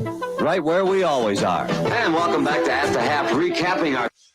It's Pat O'Brien in a Geordie LaForge-esque visor in a red, let's see, that's 1, 2, I believe that's a lieutenant commander uniform for Starfleet. And this is also the year after Star Trek The Next Generation came out in 87, so it was fresh in the minds, and he's saying that we're all going to basically be Starfleet members. Our top stories, Larry Brown says there's no truth to the rumors that he is leaving Madrid to be the coach of the New York Knickerbockers. And all eyes on Tel Aviv tonight as Kareem Abdul-Jabbar is set to score his 100,000th point. The 73-year-old center told me that this season will definitely be his last. That's it for us from the new Starship Enterprise. I'm Pat O'Brien. Thanks for joining us on the Prudential at the Half. Enjoy the second half here on CBS. Awkward. According to calculations. We need to find some sort of voice where we can just switch the mics and be able to talk like that. I want that, or at least record something. There's got to be an Audacity or Adobe Audition thing where you can plug it in and just, and I would change Siri that way. 100%. Please turn left. Wait, why do I sound like the guy from South Park with the voice box? According to my calculations, your stop will be in 0.3 miles. 100%. We will take a break. When we come back, the Kings got worked. And I don't want to talk about it, but we will. Kings got worked against Portland at home yesterday. We'll break it down next. Leading rusher plays here. The handoff to McCaffrey, walks in the end zone. Handoff to McCaffrey, takes it right down to the goal line. He does his thing again. McCaffrey goes in motion right. Backwards pass led by Juszczyk. A block there. Hurdles a man. 10, 5, touchdown! CMC! You can hear all of Christian McCaffrey's touchdowns on your home for 49ers football. Sacktown Sports. O'Reilly. Extend the life of your engine with a full synthetic oil change and save at O'Reilly Auto Parts. Right now, pick up 5 parts of O'Reilly full synthetic motor oil and a MicroGuard oil filter for $29.99. Or upgrade to a MicroGuard Select filter for just $2 more. Limit supply. Offer in-store only at O'Reilly Auto Parts. O'Reilly Auto Parts. Sacramento weather is brought to you by Bonnie. I'm Tamara Berg in the KCRA 3 Weather Center. It is Monday. Out the door to a comfortable start. We'll see a few high clouds on occasion today. Overall, a seasonal day ahead with temperatures that will peak in the lower to mid 80s. Get the latest forecast on the KCRA 3 News and the KCRA 3 app. Your water heater. Old, rusty, forgotten. We hardly ever even think about them until there's no hot water. Right now, get incredible rebates up to $3,000 off and financing available for as little as $40 a month. Leave it to Bonnie to crank up the heat. Did you know every 3 seconds someone is a victim of identity theft? LifeLock wants to give you helpful tips to protect your identity this Cybersecurity Awareness Month. Adding multi-factor authentication, like a text with a security code, is one way to boost your security. But for comprehensive protection, trust LifeLock. LifeLock alerts you to suspicious uses of your personal info and steps in to resolve issues that arise, guaranteed or your money back. Protect yourself with a 30-day free trial at LifeLock.com. Use promo code NEWS. Terms apply. A gain scent bead story. Jim was at the laundromat when he heard his ear said Maraca, senor, but his nose said, hey, freshest scent ever. Following his nose, Jim found a man pouring a bottle of Gain scent beads into the washer. The scent, the freshness. Jim blurted, sir, your scent maracas smell amazing. Actually, Jim, most noses call them Gain scent beads. Try Gain Scent Beads. Way fresher than detergent alone. Made a Chevy Silverado blowout is on with $12,750 off MSRP. Every new 2024 Silverado half-ton LT in stock after rebates. Or choose $12,000 off MSRP on every new 2024 Silverado half-ton RST in stock after rebates. Exclusively at Made Chevy at MadeAChevy.com. Sacramento's Silverado headquarters. Whatever Silverado you choose, you'll save thousands at Made Chevy. Together, let's drive. Not available with special financing, leasing, some other offers. List during 2010 model year or newer. Ends 10/31/24. All guests come to you from the Folsom Lake Honda Hotline. Folsom Lake Honda, your one-stop Honda shop. KHD1 Sacramento, KYMX HD3 Sacramento. Your home for Kings basketball for over 25 seasons. Hammer time thrown down by the league. From the Power Business Technology Toshiba Studios. Sacktown Sports, 1140. The Carmichael Dave Show. He's on the microphone when he's not on the microphone. He's playing a song, and when he's not playing a song, he's on the microphone, and then boom. With Jason Ross. No, he didn't. Yes, he did. Call or text at 916-339-1140. It's the Carmichael Dave Show with Jason Ross on Sacktown Sports.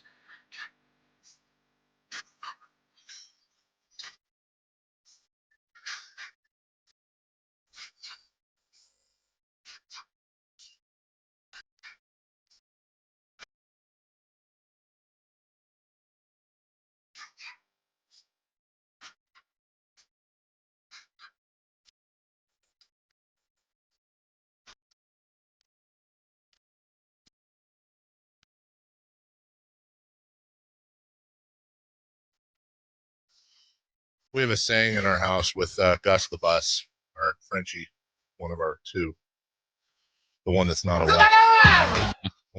wackadoodle. He's a very emotive dog, and when one of the kids are doing, petting him or picking him up or doing something that he's not a fan of or not feeding him or anybody, Gus has a very telling look, a side eye that he gives, like, this ain't cool. And the kids started saying this a while ago, but they say puppy no like. Puppy no like. Puppy no like. Davey no like. I know what you know like. No like what I saw yesterday. Nope. And we were saying this during the broadcast last night. When these games happen in the regular season, there's a couple different options. Sometimes it's okay, let's flush it, move on. Like you know what happened, but sometimes maybe that's not one you dwell on. You just move on. I feel like this is different in the sense that again, I don't care if they win every preseason game. I don't care if they lose every preseason game. To me, it's how you play. They were awful. And so it's the preseason. It's not necessarily an indicator of what's going to happen in the regular season, but you can't let this be an indicator of what happens in the regular season. And so, much of our pregame theme during the thing is, look, these starting five guys have been playing read and react. They're not turning the ball over. These guys look ready to go. And it couldn't have been more opposite yesterday. And so, again, we brought it up earlier. It's going down a road that they went down last 2 years probably, when we all believe in the West that the Kings will be a threat. But the wiggle room to, from 3 seed, 4 seed to 10th isn't much. No, it's not. And so games like this, you've got to minimize that. And, again, big picture preseason doesn't matter. No. But it also shows you what they can be like. Yes, on the negative, right? I mean, I thought in the first 2 games against the Warriors when just the starters played, I'm like, I like this. Well, I hated everything about yesterday. And they played their guys. They played them a lot of minutes. And I hope that Mike Brown, the coaches, the coaching staff, the players realize, okay, we did it. We're responsible for this. What do we do to make sure this happens so few and far between the rest of the year? The Bucks, Cavs, Mavs, Kings, and Nuggets are a combined 0-10 in the preseason. Okay. That's one way to look at it. Sure. But I will tell you this, Jason. Number one, well, you're 100% right. First off, you can't make sweeping statements about what this team is going to be based on preseason. Right. That's silly. But if the Kings in this world we live in, they would never do this in the preseason. But let's say the Kings had a preseason game yesterday against Boston. They're 2-0 in the preseason. They go into Boston. They beat it by 21, and Boston played their starters. Kings played their starters for a good 28, 30 minutes. You better believe we'd be on the air today being like, guys, I don't want to put too much into preseason, but oh my God, great. The way they shut down Jason Tatum, the whole team, like they had him in loop-de-loops. This really bodes well. I don't want to say, championship or anything, but this really bodes well for the year. So, of course, we need to have the same measured response at this. Your starters played pretty much 30 minutes, which is about 1 to 4 minutes less than what they will average this year. Tell me who Portland was missing again. Let's see. Matisse Thybulle. Anthony Simons. The rookie last year. Shaden Sharp. Thank you. Robert Williams from the Celtics. Yeah. Those are 4 serious rotational, if not starting pieces to a bad team. Right. And then when the lead started to really explode, it wasn't really Jeremy Grant. No. There wasn't a lot of even their veterans that it was the Kings' big guns playing. It wasn't like, oh, we could just put this on all those deeper bench guys. No. What was some of the plus minus again for those that but DeRozan was minus 30, I think, or 27, and all the starters were bad on the plus minus. Yeah, to that. Now, I'm going to give you that in 2 seconds, just because I'm looking up. Okay, in game 1, just real quick, Jason. Game 1, the Kings shot 25.9% from behind the arc. Game 2, they shot 28.3% from beyond the arc. Last night, they shot an abysmal, you didn't think it could get worse, 17.9% from beyond the arc. That is horrific. Yeah. And by the way, is probably, if you're going to hold on to something good, that's probably the one you hold on to. That will not, they're not shooting 25% from beyond the arc all year. It's just not realistic. I don't think so. But now can I give you a contrary of maybe if you want to hold on to something as, maybe a little bit of a red flag? I'd rather you didn't, but you should.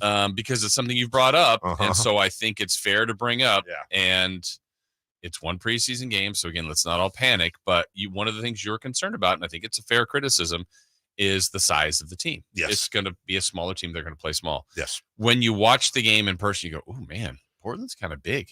Klingon is massive. Yes. They had some big guys up front. Ayton was massive. They've got other guys on the perimeter that are kind of long that were. Denny Avdia is 6'9". Kamara was a guy that was kind of bothering the Kings. Kamara is 6'8". Yeah. So kind of around the perimeter, and you go, all right, well, if we think it might be a potential weakness in the Kings, the Warriors weren't very big, and the Kings, I thought, did everything they wanted to on the Warriors. They didn't win the games, but you go, this looks like a team that's kind of ready to go. And those 2 games, I kind of pointed it more to the deeper bench, or it dropped off when they went to the bench, but the starters were smooth. This was a bigger team.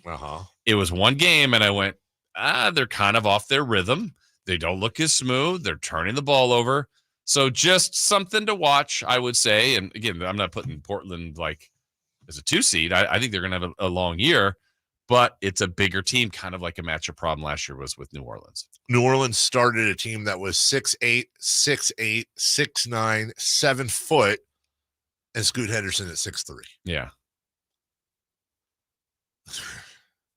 So just keep that out there. Sorry to bring that up. No. You're there are just times when you say something in analysis and your bias comes, and by you, I mean me, and bias comes into play and you don't want to be right. I really terribly, horribly don't want to be right about their size issue, but also their depth issue. That's the other problem. And injuries aren't helping. The injuries are absolutely not helping.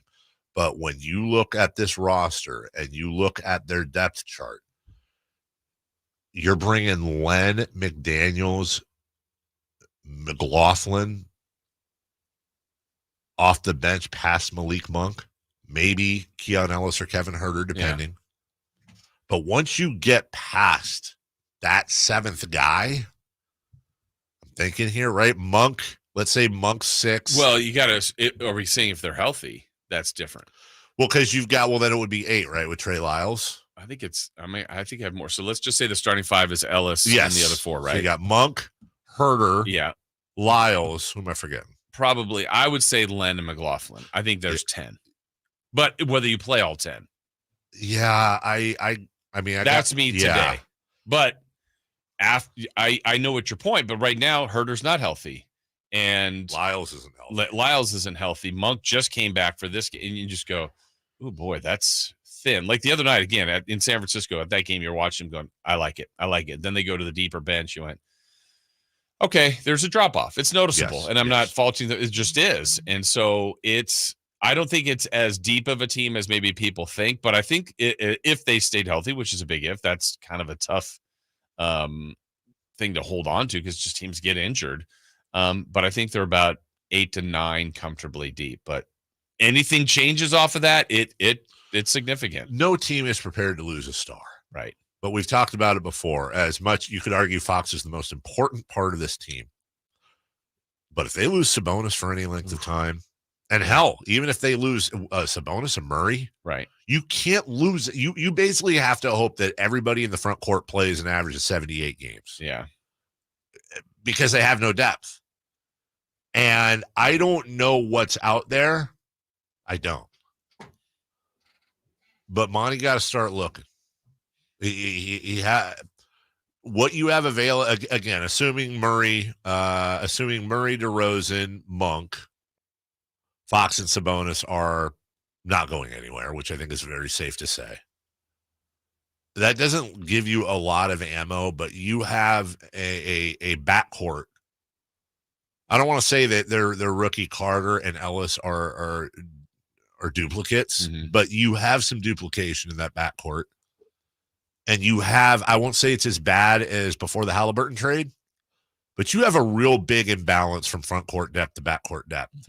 And at some point, I believe that Atlanta pick releases this year, which means you can start trading I think they now would have they did before, but a 26 pick, which looks a lot more attractive.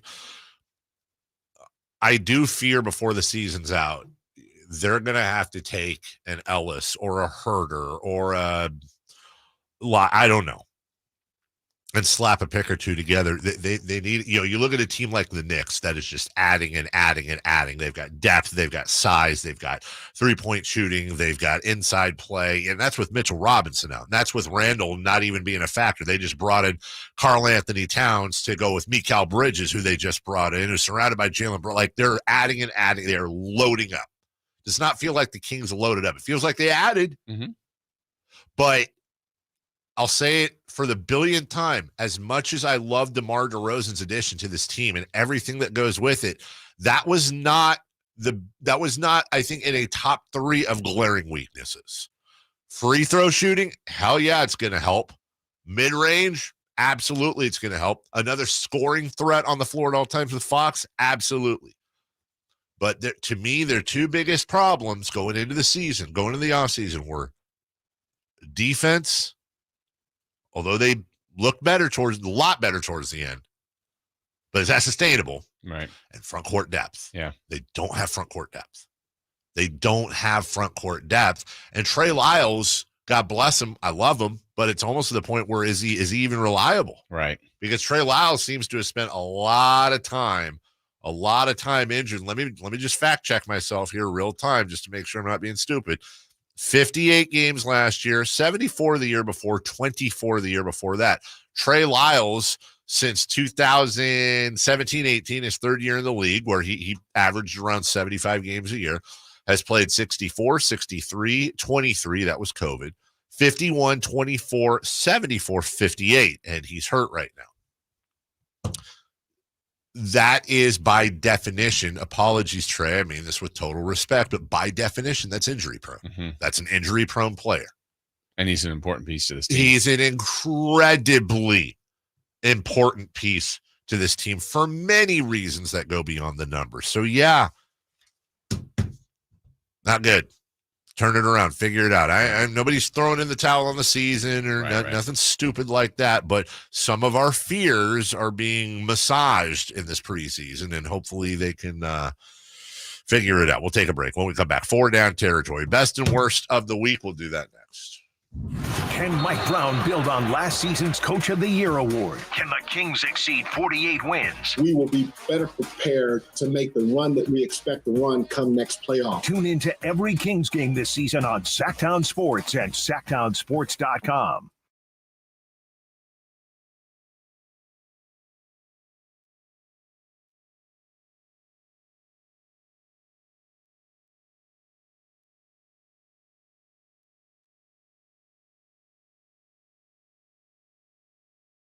Help you keep being unstoppable. Come into your local store today. Most locations are independently owned. Product, services, pricing, and hours of operation may vary. See Center for details. The UPS Store. Be unstoppable. Everywhere you look, things are getting more expensive. So at Consumer Cellular, we're lowering the price for those 50 and up. Now you can get unlimited talk, text, and data for $30 a line when you buy 2. That's just $60 a month for 2 unlimited lines. So if you're 50 and up, make the switch and save. Come on, you've earned this. Call 1-888-FREEDOM or visit consumercellular.com today. Requires 2 lines of service, age validation, and credit approval, subject to system and area limits, taxes, and other fees apply.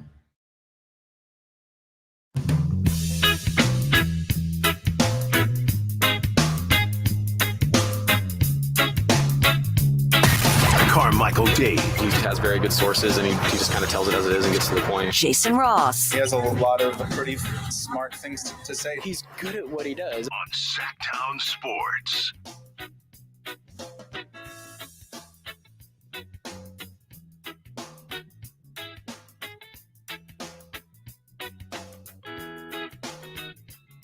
Welcome back. Hey, coming up in the next segment, I imagine, Chris, at some point you're going to have to go get this individual, and please don't upset him. He is a rather large man from AEW, Brian Cage. I believe the first ever wrestling guest. Have we had a wrestler on before? I don't, not this show, the one. Yeah. But I'm saying so. You and I don't think I've ever had a wrestler on. I'm trying to think, even back in the day, Night Show, I don't think we've ever. Not even Dave Meltzer? I had Dave Meltzer on the show a couple times, There you go. but Dave, I had him on Talk MMA. Yeah. So we're gonna have Brian Cage on of AEW and ask him some questions and hopefully not upset him. Yeah, that's right. Mm-hmm. Hopefully upset him. Keep him on our side. No, if he gets upset, we're directing him to go after you. Chico native, by the way. Coming up at 9, Matt Barrows. Jason will take the final hour of the program because I'm going to go embarrass myself in the whatever. And then don't forget, I will be here till Wednesday, and then I forgot. Fly away. And I'll be back in a couple weeks, but I will be doing some shows. Yeah. So yeehaw. You're going all over the place back there. I am going London, London, New York. There's it. Where's Dave? Yeah. Where's Dave? Where in the world is Carmichael? You sound like you're from London. That's right. All right. 4 down territory. Question un.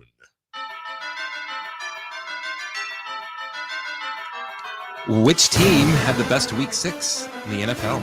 There's, as always, there's a lot of contenders here. I'm going to go with Detroit. Golly, man. It's not just about this year. It's also about the fact that how many times has Detroit been absolutely annihilated by Dallas over the years, and they go into Cowboy Stadium and just beat the you-know-whatcha out of them. I mean, my goodness gracious. It's a great time to be a Lions fan. Good for them, and we have a couple in this building. Yeah. What a good week for Detroit. Yeah, I had them listed. I'm going to give another one just to have a different thought here. How about Tampa Bay? I thought what Tampa Bay was able to do in New Orleans, it's a division rival. They put up a big number early, ended with 51 points for the Buccaneers. I'm going to give Tampa Bay the nod this week. Tampa Bay, and unfortunately, some people started New Orleans' defense in that game. Oh, who would have done that? I don't know, some guy probably. Okay. 2nd down. Which team had the worst week 6 in the NFL? This is the first time in the history of 4 down territory, I believe, that have the same answer. The Detroit Lions. Oh. Yeah. Okay. They I understand why. Lost. You say, well, they lost a big piece. They lost the big piece on defense. And it's one of those things, if you haven't seen the Aiden Hutchinson injury, unless you're one of those people who likes to watch Saw and stuff, you don't need to watch it. It's gross and it's lame. And Aiden Hutchinson, at third year, I think, out of Michigan, is just awesome, dude. This guy's, you knew after last year that health permitting, he's a Hall of Famer. You just knew it. And he was amazing. I think the number 2 pick in the draft. They lost him. They lost him for the season. You don't replace an Aiden Hutchinson. And I promise you that if you ask Dan Campbell, would he trade yesterday's win, turn that into a loss, but get Aiden Hutchinson, he'd take that trade in a heartbeat. It's a great win, but it's a rougher loss for the Lions. And maybe in the first time of 4-down territory, we have the same game, but the other team. I took the Cowboys. Yeah. Now, your reasoning for the Lions makes sense. How awful was that for Dallas? I mean, Dallas to score 9. It's a big game. It's at home again. I think I saw the stat, Dave, now where Dallas has been home. Their last 4 home games, they've trailed at some point by 20 points or more in their 4 home games. So that's going back to the playoffs last year. Their games this year, they haven't won at home yet. They just got absolutely embarrassed. So, yeah, Dallas had the worst week for me. Third down. Which individual had the best week 6 in the NFL? Again, few options here. Go all over the place, but give me the lovely Jordan Love. What a game for him. It's funny to see what happened. Not funny. You're a Niner fan. You look what happened to the Cardinals this week against Green Bay and what they did to the Niners earlier. 4 touchdowns, 258 yards, and that game was over before it started. And Jordan Love just continues to fairly quietly do his thing, and he had a great week. Wonderful week. Yeah, I'm going to go with Caleb Williams. Early game yesterday in London, and Chicago is getting more and more hope, more and more belief. They're winning more games, and it was a little bit of a slow start for the rookie, but his best performance. And when you draft a guy number 1, you want to have this feeling like we've got the quarterback of the future. I think they already had that, but now you start to back it up with some performances. He was really good yesterday. Yeah, and that was the early game, so I'm going to take Caleb Williams. And fourth down. Which individual had the worst week 6 in the NFL? I know it sounds lazy, but it's true. I mean, to me, it's the top story in the NFL this weekend, and I feel terrible for them. It's Aiden Hutchinson. Mm-hmm. It's a long. Now, I will say, if there's good news, and they haven't, I don't think we've gotten this officially, but judging by the look of the injury that I unfortunately saw live, better to break than to tear. It's always better to break than to tear. Broken bone, you're going to heal that sucker. No problem. Tear, you can heal that too, but it's going to take a while. It's a whole different animal. So that's the good news, but he's got a long rest of the season, a long off season. He'll be back in full strength next year, of course. Mm-hmm. But, bad week, obviously, for Aiden Hutchinson. Mine's going to be a little bit of a stretch here. He didn't play, and that's part of the reason why. Devonte Adams. He is in this no man's land right now. He's a gifted receiver. Doesn't seem like the Raiders are going to play him again. I'm sure he wants to be traded. He's got some teams reportedly interested in him, but they haven't been able to strike a deal. And we're just waiting, and he's waiting. And I think the teams that want to get him want to have him sooner than later so they can get the talent on their roster. But he's in such a no man's land right now. Yeah. And get him on another team, or Raiders commit to him. One of the two.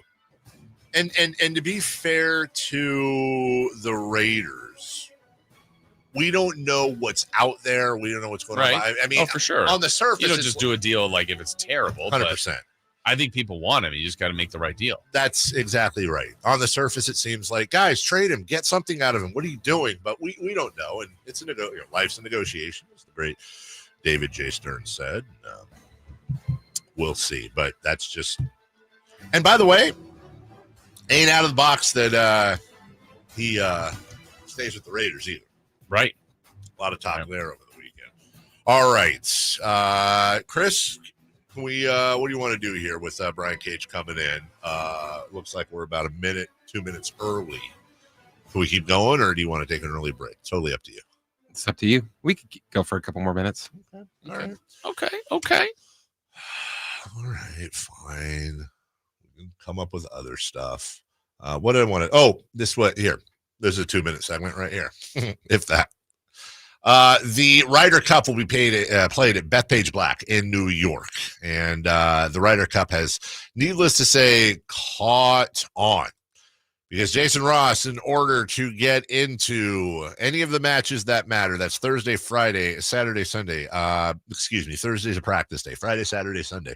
In order to get a one-day pass to the Ryder Cup, you will be paying $750. Whoa, man.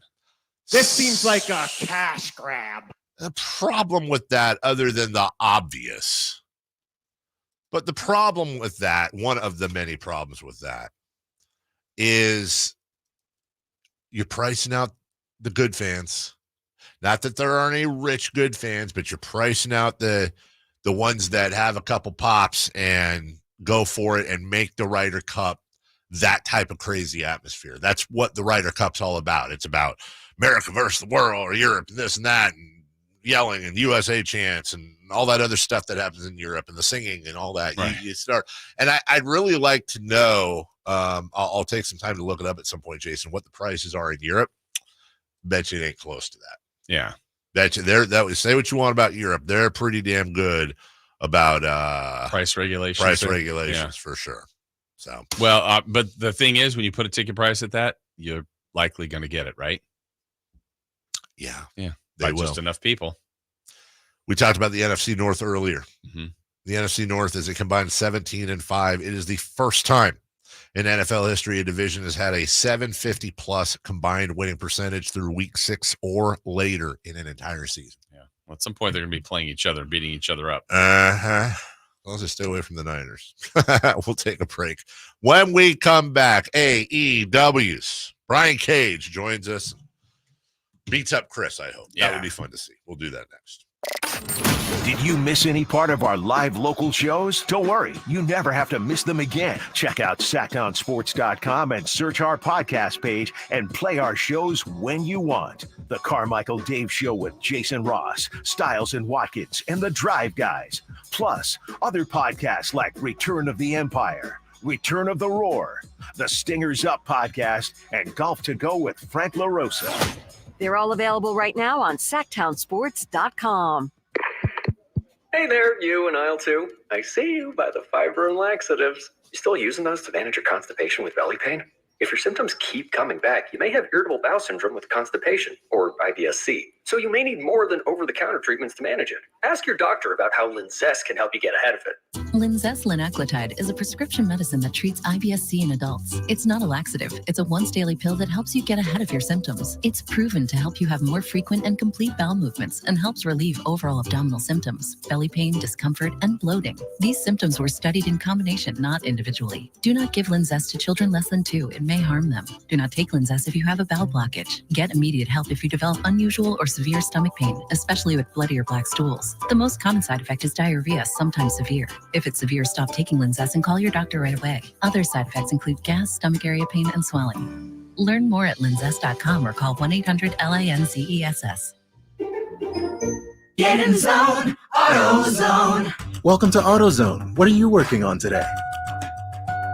So you've got an oil change coming up. You can go farther and save on full synthetic with our oil change special. Right now, you can get 5 quarts of Valvoline Advanced Full Synthetic with an STP Extended Life oil filter for just $35.99. Get the parts you need when you need them at AutoZone or AutoZone.com. Get in zone, AutoZone. Restrictions apply. This season, get premium tech that inspires joy from Dell Technologies. Bring projects to life with the XPS 16. It delivers supercharged processing for enhanced productivity and freedom to express yourself. Performance-class Dell PCs with Intel Core Ultra processors deliver a dedicated engine to help accelerate AI. Enjoy free shipping, Dell rewards, and expert support. When you get a Dell PC with AI, it gives back. Shop now at Dell.com/deals. Taste on a whole new level at Sky River Casino in Elk Grove. Enjoy the height of hospitality, whether you're craving an upscale steakhouse, authentic Chinese hot pot and dim sum, or having a refreshing beverage while watching the game. Visit skyriver.com today. Gambling problem? Call 1-800-GAMBLER. The presidential general election is November 5th. All registered voters will receive their ballot in the mail. Check to make sure you're registered correctly at elections.saccounty.gov or call toll-free 800-762-8019. Don't let summer energy slip away. Live the active life you love year-round with a personally fit arch support system from the Good Feet store. Precision engineered to support all 4 arches. Good Feet puts your feet in a more ideal, comfortable, and pain-free position. And Good Feet arch supports are now HSA and FSA eligible. Book a free fitting at goodfeet.com or come in and get a free pair of OS First Performance socks. Free. Normally a $25 value at the Good Feet store. It's 4th and goal. The pressure's on. The home team needs this to win it. No matter what you're up against, it's always a win at Northern California's #1 Honda dealer, Stockton Honda. Special finance options and trade-in offers make it easier than ever to upgrade your ride. Because at Stockton Honda, we believe everyone deserves a winning deal. Anytime, anywhere, it's all here.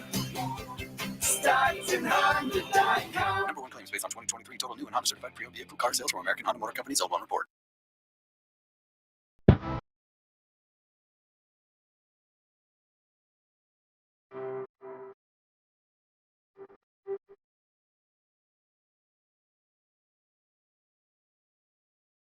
The Carmichael Dave Show with Jason Ross Call or text at 916-339-1140. on Sacktown Sports.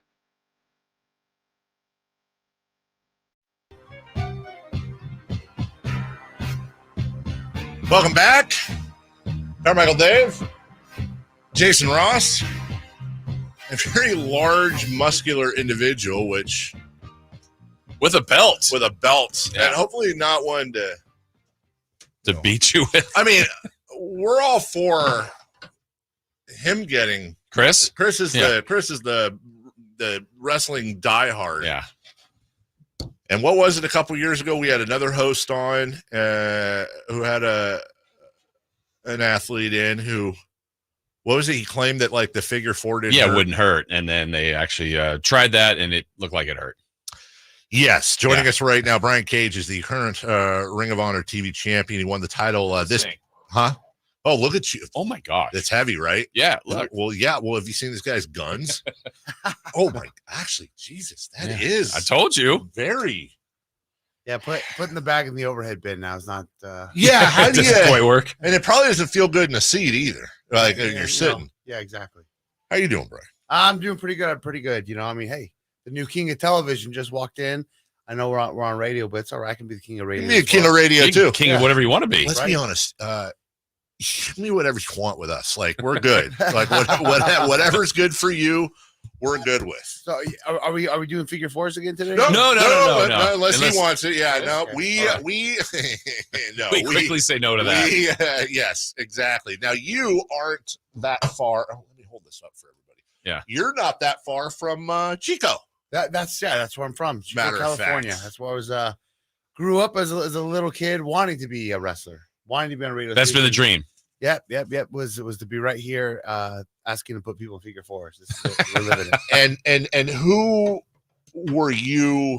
You're a little younger than us, but you had the what is it, Friday night, Saturday night fights or wrestling on NBC. You had all that stuff going on. I mean, I grew up in the Hulk Hogan, Roddy Piper days and all that. Who were some of the ones where you went, I got to do this? So when I was a little kid, as you said, the Hulk Hogan, Roddy Piper days, I was into it, but it wasn't until I was about 10 years old that was still really young that I was like, I got to do this. I got to do this. And that was the top two were Shawn Michaels and Razor Ramon then. Mm-hmm. So that was a little before as we call it, the Monday Night War started between WCW and WWF.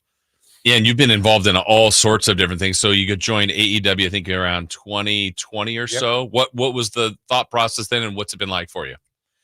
So from where I was at already, I mean, I'd been very successful in my career for several years. And I felt like the companies that I've been working with and I was signed with were doing great. They offered me great deals to stay, but I felt like I hit almost a glass ceiling. And I felt like, okay, I know this company just started. I knew they had an interest in me while I was under contract with somebody else. And I felt like if I wanted to, try to go to the next level, that this was one of the places I wanted to be. And I knew a lot of people that were in the company. it was really the hot topic right then too, like in 2019, 2020, because it had just started. So I wanted to try to jump on board and be a part of something that was just started to be created rather than something that's already been around.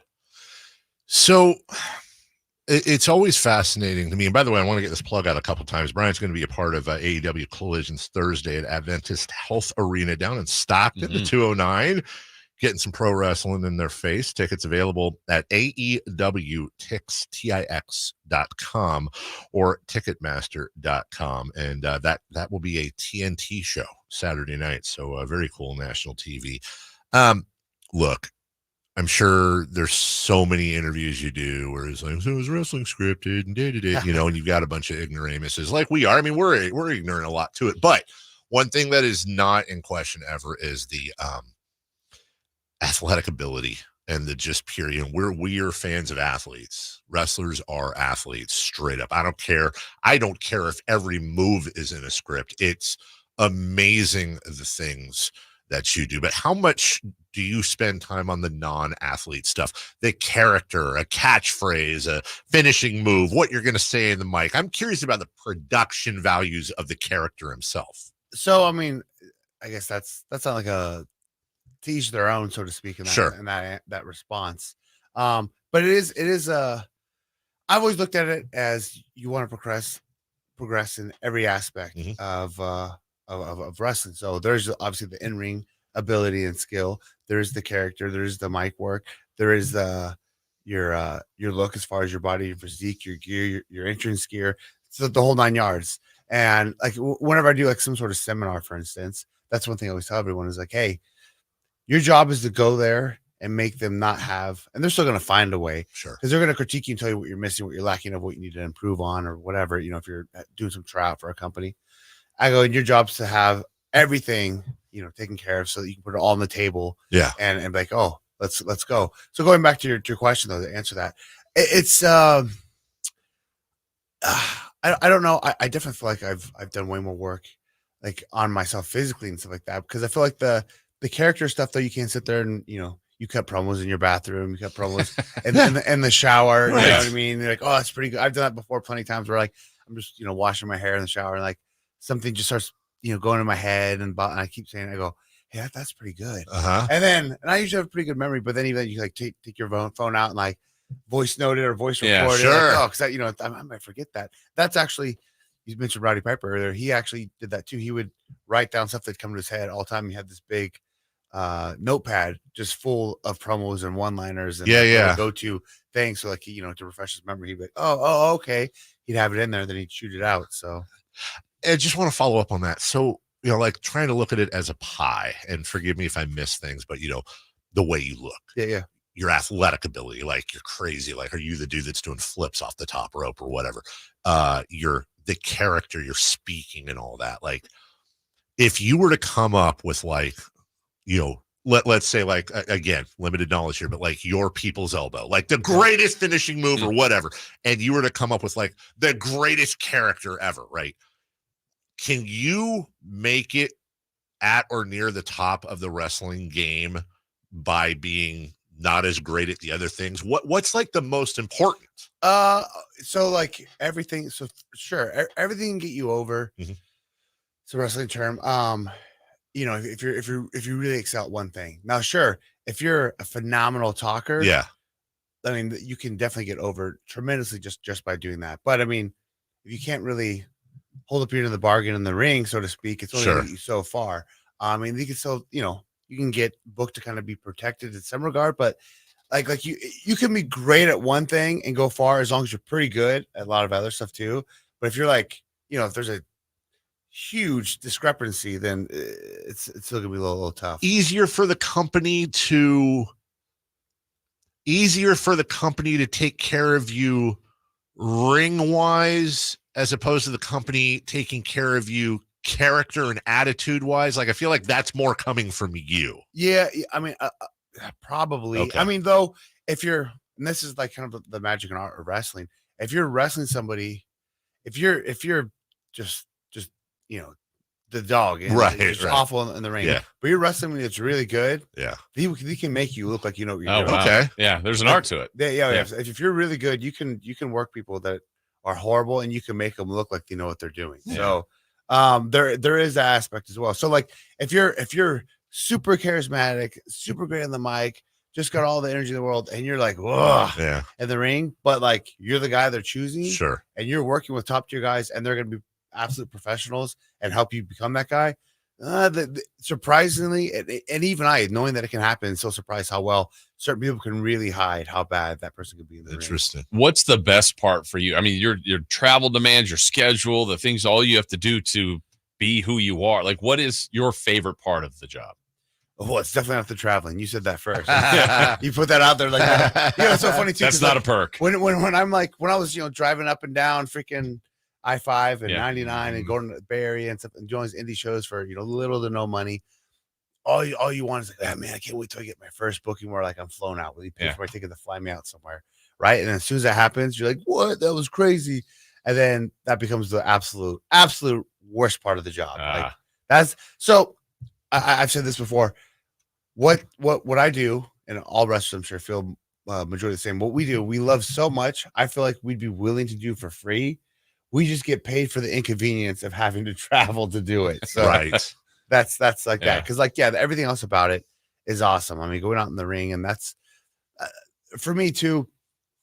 That's my fix. That's my high. That's my drug. That's my addiction. That's showtime. It's like I don't drink, I don't smoke, I don't do anything else. That's like what I'm chasing, to go out there and to get that high. And I remember like a lot of people,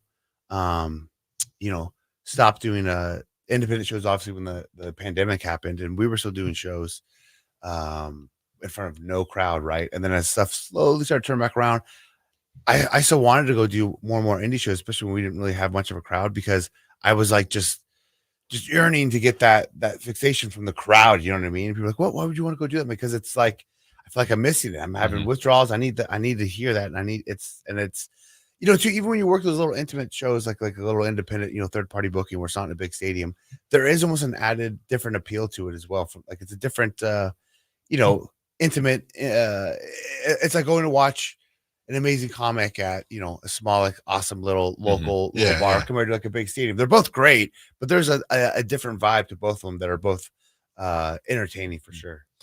Last thing here, and because I'm just really fascinated by the other thing too. Whether it's Chris, Jason, or me, like obviously we're not jumping off the page athletically, but we're also not big fat bastards either. We're like in the middle, and we have a little bit of charisma, radio wise, a little bit, but we're not rolling, like with a big pot belly going out in the ring. But I want to give you a scenario, for example. Let's say we're all independent billionaires, and we say to you, hey, check it out, man. Like, you can go start your own gig. We're going to fund it, but you're in charge of all the storylines. You're the ones hiring everybody to figure it all out.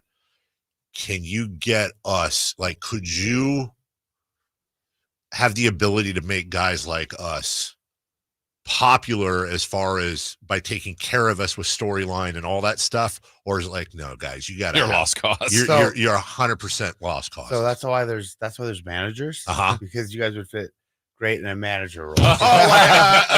That's a no. Who is Jimmy with the megaphone? Jimmy Hart. Jimmy Hart. Mouth of the South. Mouth of the South. Absolutely. I want to get this plug out once again too, because I want you. That was a quick. Yeah, you guys have no shot. Which I appreciate that. Nice 100%.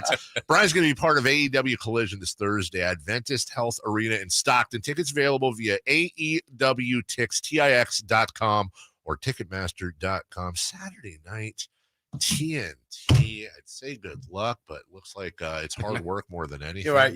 Good luck for the opponent, not for me. I just show up. I show up. I'm asking who's coming in second. Yeah, so, right. Who's getting beat? Yeah, exactly. Also, by the way, you obviously take care of your body. I'm trying to lose weight these days. Are you more of a workout guy, more of a diet guy? Combination of both. Combination of both. Yeah. Look, there's the saying, you cannot work a bad diet, and I mean, to the more. It goes hand in hand too, because they complement each other. If you're going to put in all that work in the gym, all that time in the gym, if you go off and you're just eating whatever you want, like for me even too, I eat stricter and cleaner. Like the harder I work, if I'm taking a day off, I'm not doing anything. There's no sense of urgency of, that's where I'm more likely to cheat off my diet, because I feel like you're not like, sure. But like if I'm in there, I'm killing it, I'm training, I'm on an awesome regimen, it makes me want to eat cleaner just because it goes together, One exercise you'd give a guy like me for chest definition, that's always the part I have trouble with. I try to do the in the mirror, and I'm just like, wait, what exactly? What do you do? Right? You said I couldn't go in the ring. That's what I was thinking. You picked up what I was putting down. Maybe I spoke. That's right. Look, you see, he was a little intimidated when I did that too. A little tiny bit. Yeah. What? Give me a good chest exercise. I mean, just for chest definition, that's going to be the sort of fly or cable crossover or whatnot. But I mean, you got to build the muscle on there to be able to make it defined. I don't like how you're looking at my chest. You got to build the muscle first. I don't like how he's looking at my chest, you little tiny guy. Brian Cage, fantastic. We really appreciate you coming in. No worries, good luck. Now, I will always say this, whether we usually have PBR guys in with our friend Kirk, who, by the way, didn't show up today. And Kirk Reinhardt, we'll discuss that. Nothing wrong with our guy over here, but here are the figure 4 stories you got. That's exactly right. Kirk, up there's Kirk. There he is. Too soon. We did speak too soon. But with the PBR guys, will say the same thing. No matter what, stay safe, be safe, have fun out there. No problem. I love it. You love it.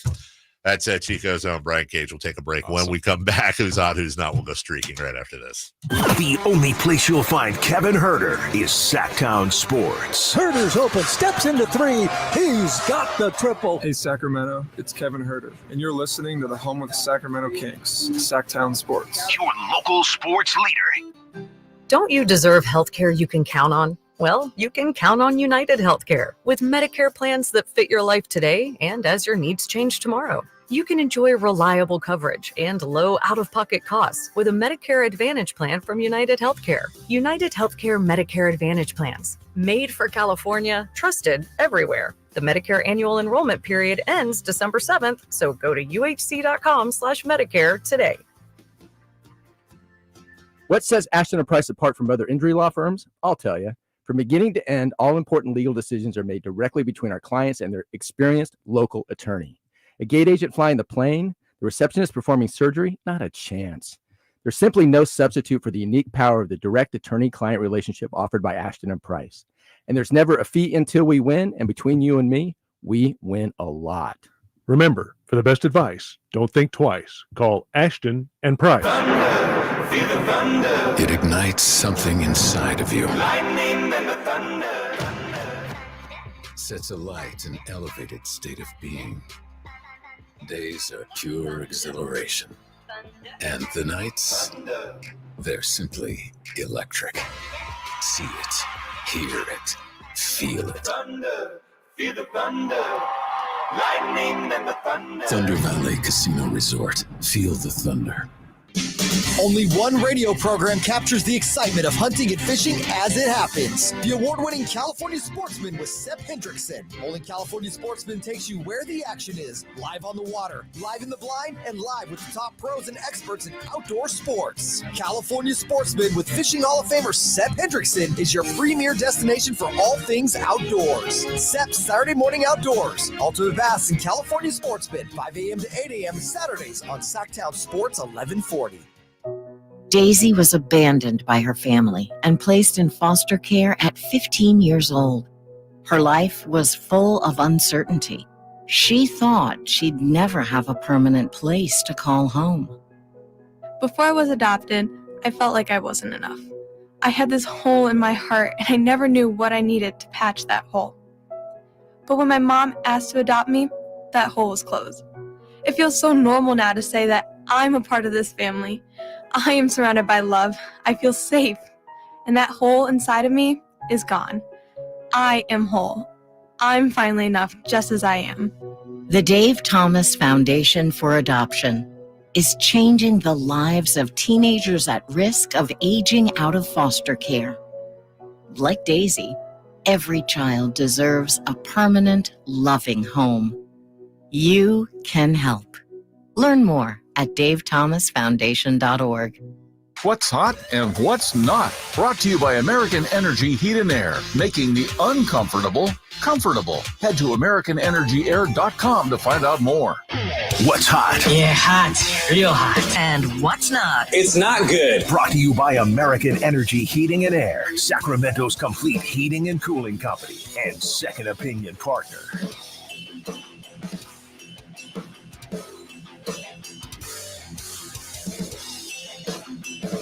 That was cool. All right.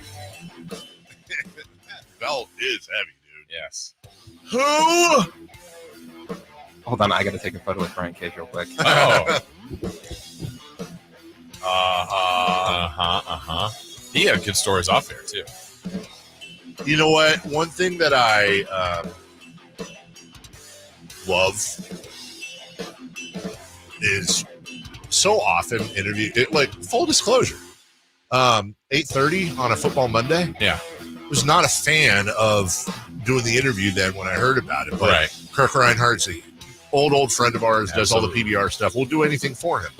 And so, you heard me last week. I'm like, no offense to our guy, but really what are we doing? Right. But how often, Jason, this business, is there something like that? And then it just turns out to be a fun interview. Yeah, Brian was great. He's absolutely great. It's very interesting. Who better? to get into that. And by the way, what you worry about, like what to ask, and you could have talked him for another half hour. Yeah, he was easy. Super easy. Easily Yeah. could have talked him for another half hour. Good dude. Who is hot? The NFC North. Mhm. We were talking about them earlier. They are combined 17-5 so far this season for a 773 winning percentage.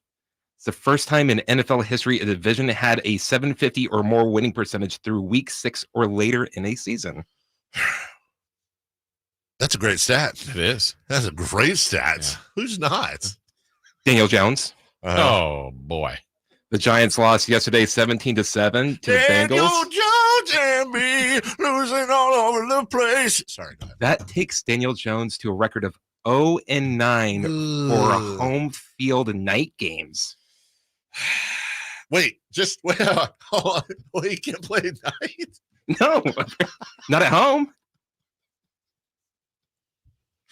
I lose football games at night. I'm Daniel Jones. I suck. I wonder if he's going to be one. I wanted more verses. I wonder. Like what were they? Was it Daniel Jones versus Trevor Lawrence? Was the comparison we did a couple weeks ago, and Jones was actually better. All of bad. That I just feel like that would be an interesting. I feel like that would be an interesting convo.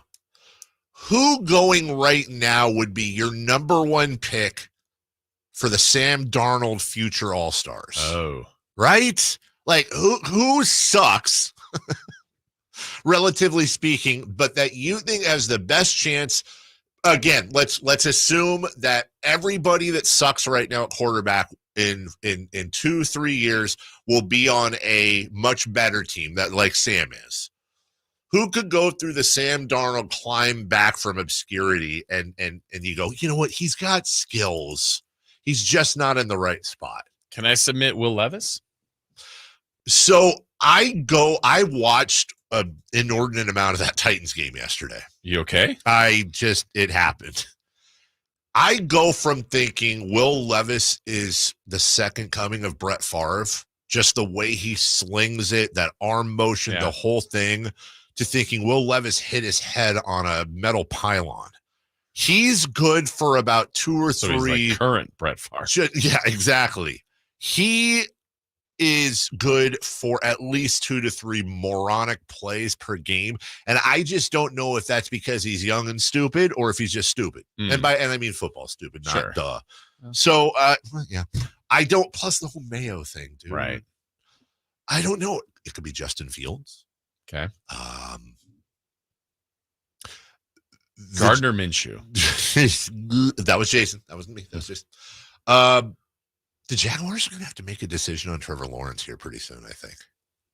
At what point? Yeah. And they paid him. I got to be honest with you. That's the type of, and again, maybe I'm wrong here. You know what? I just figured it out, Jason. I'll tell you one thing I would leave this job for. I think Mark Davis should make me the GM of the Raiders. Because I'll tell you right now, one of the first things I would do is I'd call Jacksonville. And I'd say, look, I just want to know, what are we looking at here? That's a lot of money committed. Trevor Lawrence is that now, again, the Raiders aren't exactly, a great organization right now, but you got to start somewhere. Yeah. Trevor Lawrence seems like that type of dude that with the right, for example, you put Trevor Lawrence, I always use the Niners, but put Trevor Lawrence in a Shanahan offense, put Trevor Lawrence in a Kingsbury offense.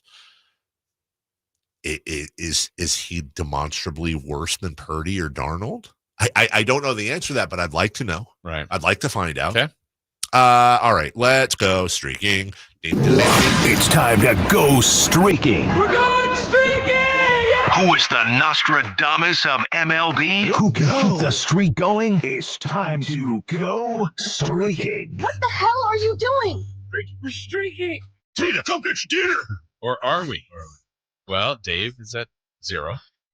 I'm at 6. Playoff streak. Chris is at 1.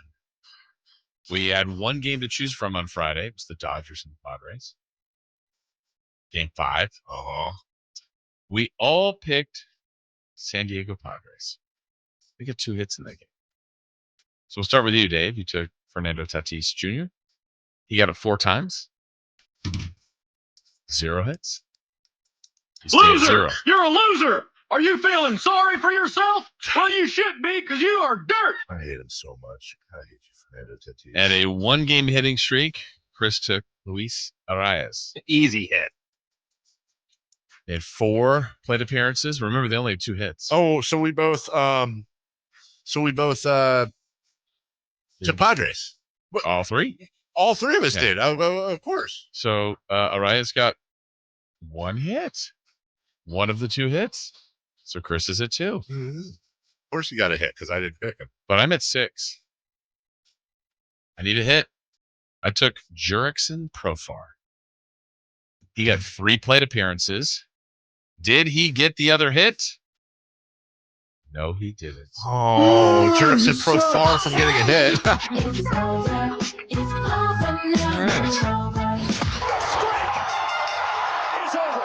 over, ladies and gentlemen!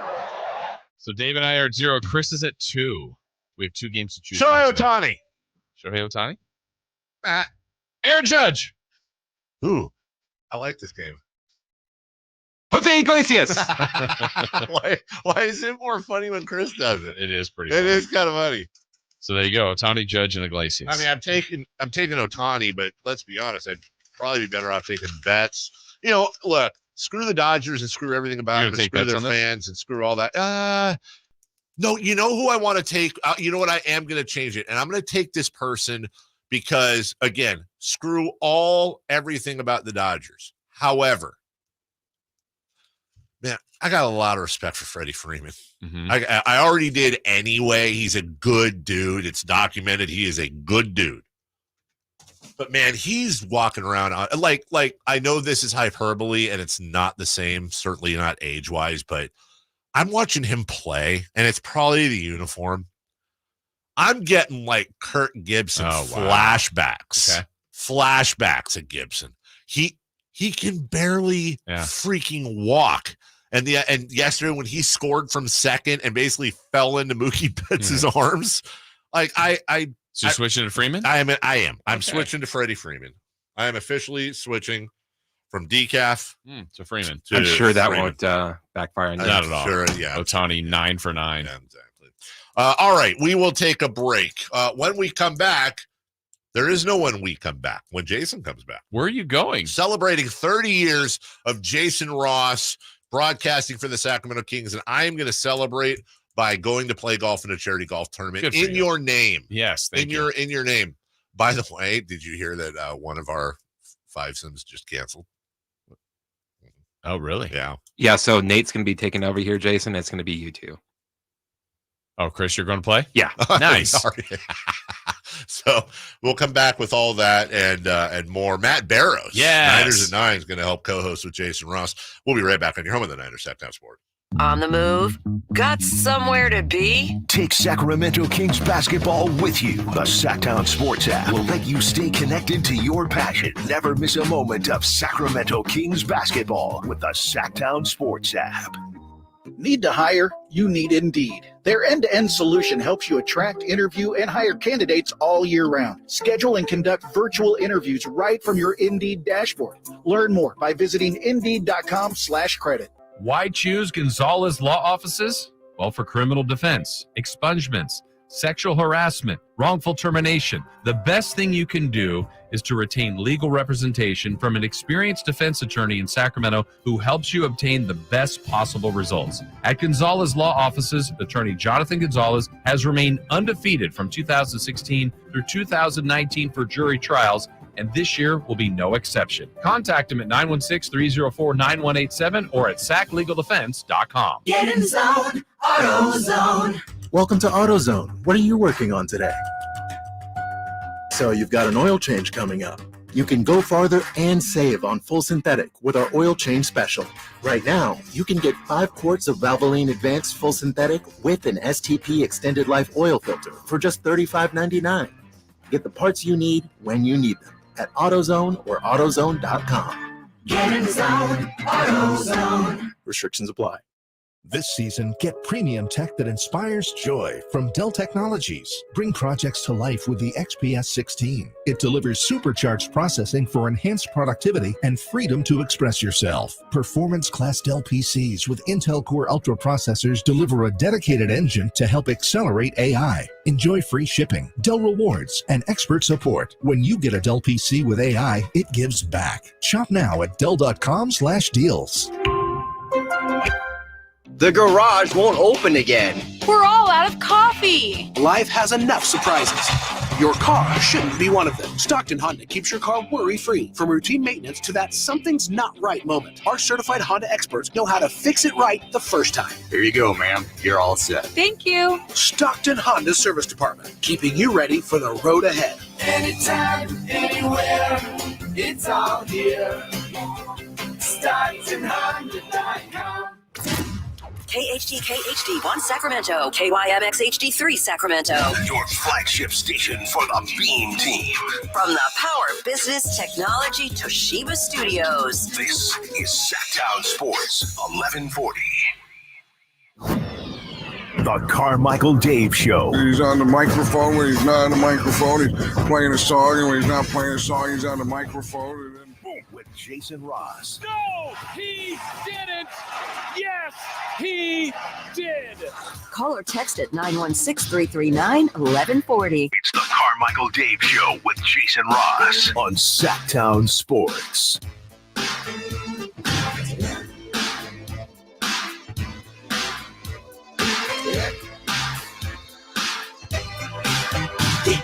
All right, welcome into the 9 o'clock hour here of the show. Jason Ross, Christopher Law, Carmichael Dave, off to the charity golf tournament as put on by Phil Oates. They do just amazing work. Phil always has been a pillar in this community and raise a lot of money for charity. So I know Dave's going to have some good stories for us tomorrow and a good time today. We are here for one more hour. At the end of this hour, we'll be checking in with Styles and Watkins for a little crosstalk, celebrity birthdays as well. Still to come in this hour, we have what to watch. We'll also look back at our Friday predictions as far as locks and upsets. And, oh yeah, we haven't forgotten about those Kings. Pretty dismal performance last night for Sacramento, though it was preseason, but we got to break down some of that. But it is Monday. It is Niners at 9, and it's time to bring in our guy from The Athletic who's covered the Niners so effectively and efficiently for so many years now with The Athletic, all brought to you by Stockton Honda. We welcome in Matt Barrows. Matt, it's Jason. How are you this morning? Hi, Jason. I'm well. How are you? I'm doing well. How did you spend? I know you worked all last week. How did you spend what is equivalent of an open weekend without Niners football? I enjoyed what in our household is called Bro Day. And it's a day where you just watch fantasy football all day long. And I do this with my nieces who are huge 49ers fans and huge fantasy football fans. So it's a day of eating nachos and watching football. It's just like the American dream, really. That's a pretty good day. You don't get that day enough. Maybe twice a season? What's that? Maybe twice a season? Yeah, maybe twice a season. Bro Day was, these are 17-year-old high school girls who are big volleyball players. They are applying to. I applied when I was in high school. I applied to 2 universities. These girls are like applying to 20, so their calendars are chock full. So Bro Day had to be placed at the exact right time, and so we settled on October 13. That's been in the calendar for months and months. I gotta go. Nachos are about the most variety of things. What's like the mainstay on your nachos? Well, it's mainly there are a couple of varieties, but it was beans and cheese was the hit, and of course a guac too. There you go, guacamole. Can't go wrong. Well, how about the Niners on Thursday? It was it was going smooth sailing for a while. Then it was going down an all too familiar road. I think it's important that it didn't go the exact same way as that Cardinals game and Rams game did. But what was different? How did they avoid what has seemingly been a little bit of a season trap for them? Yeah, well, they got a stopper. I mean, they were starting to circle the drain just like against the Cardinals and the Rams, and then they got the interception from Renardo Green. So they got the play that changed the bad momentum against them, and I thought it was very appropriate that that play was delivered by a rookie. It's sort of a theme in this game. 8 different rookies played, and at least 4 of them just really stood out with their performances. Renardo Green probably first among them. Dominic Pooney had another really good, really veteran-like, consistent game. I think he's going to be somebody we are watching on Sunday against the Chiefs when Chris Jones is in town. And then Pooney opened up a big hole for Isaac Guerrero. I thought that Jordan Mason's injury, gave Guerrero more carries, and that's what he needs. He needs to gain experience, and through that experience, he's gaining the trust of Bobby Turner, the running backs coach, and the rest of the coaching staff. And so I think we're seeing that piecemeal, basically carry by carry with Guerrero. And then the last guy was Malik Mustafa, who stopped that initial drive. The Seahawks were marching on their first drive, were about to score at least a field goal, and he came up with that interception. So the rookie magic, and that's something you rarely say in the Kyle Shanahan era. It's very, very uncommon that a single rookie is playing this early in the season, much less 8. Matt Barrows joining us from The Athletic. You mentioned Mason. He was running the ball well before the injury. What's his status? What's the update with Mason? We got what's called a bonus practice later today, so we'll see if he's out there. It's a sprained AC joint. It doesn't seem like it's a severe sprain, but it was enough to keep him out of the second half of what became a tight game in Seattle. So it's fairly significant. I doubt he practices today. Usually if you're dealing with any sort of ailment, you're not part of that Monday practice. But a lot of guys who aren't part of Monday do come back on the Wednesday coming out of these Thursday games. So don't blow up your fantasy lineup if you have Jordan Mason. If you hear that he's not practicing today, because he could be back on Wednesday. Basically, we're going to find out a lot of injury stuff. Ricky Pearsall might be back at this practice. John Feliciano, the interior offensive lineman, signaled on Twitter this morning that he could be back or close to being back. So could be some significant guys part of that group today. You mentioned fantasy football. They kind of got the same fantasy results and in-game results that they were getting from Moody with Matthew Wright, 3 field goals. Then he gets hurt in the game. Where are the Niners looking at kicking-wise in the Chiefs week this week? Yeah, he's sort of day-to-day as well with a dislocated shoulder. Very possible that they have a third kicker in as many weeks. I think sort of, I don't want to say exacerbating that is the fact that each of his kickoffs were short. I think he only had one that went into the end zone. The rest either hit the goal line or were short of the goal line. And, that's part of the reason why they had a 97-yarder against them. So, I mean, that's something that I think has to concern the 49ers. So if he's already dealing with a shoulder injury and he's got, he can't kick it into the end zone. That's a bad combination, because that means that your kicker, as the 49ers have seen, is going to be having to make some tackles, or at least attempt some. One easy solution would be to have Mitch Wishnowsky do the kickoffs. He hasn't been great at that either, but I wonder if it's just for 1 week or something like that. He'd be able to do it. Aussie football guy knows how to tackle, so I don't think you would have the same injury concerns as you would a 165-pound kicker. Matt, this team has goals of holding the Super Bowl trophy at the end of the year, and I thought one thing that could keep them from doing that has been a consistent problem, I would say, since last year, has been the run defense. But if there was a real bright spot, I thought in the Seahawks game, their run defense was much better in that Seahawks game. Anything structurally, just kind of a matchup thing? I know it's something they've worked on, but what did you see on that particular aspect of how good their rush defense was? Yeah, I mean, I think it's something that they were coming out of that Cardinals game and had gotten really run over in the second half by James Conner. And so they made that a focus going into the week. And I think that they knew that, conversely, the Seahawks would make getting the ball to Kenneth Walker their focus. That had been a big critique of the previous loss for the Seahawks, that they got away from the running game, that Walker only got a handful of carries. So it was pretty clear what the Seahawks were going to do,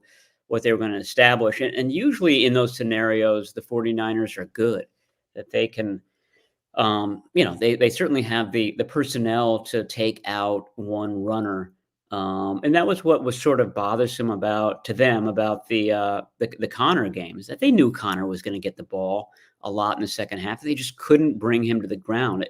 Nick Bosa had said something about scheme issues and not being able to pivot during a game. He backed away from that later in the week.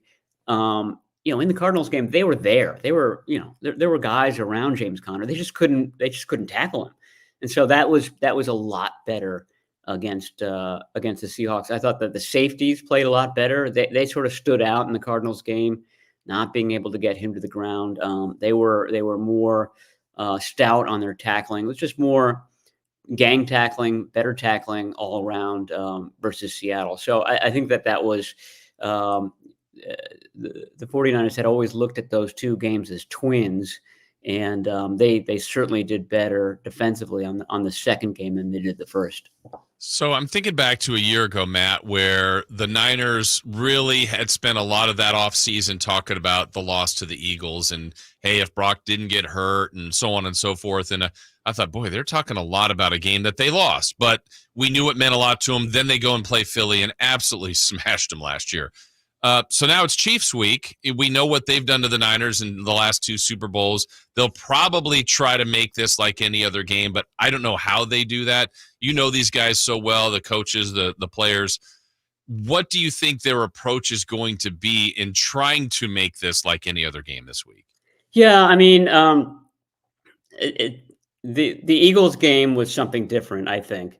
There were layers. There were so many layers to that loss. I mean, Debo had the battles with the Eagles defensive backs that lasted into the offseason.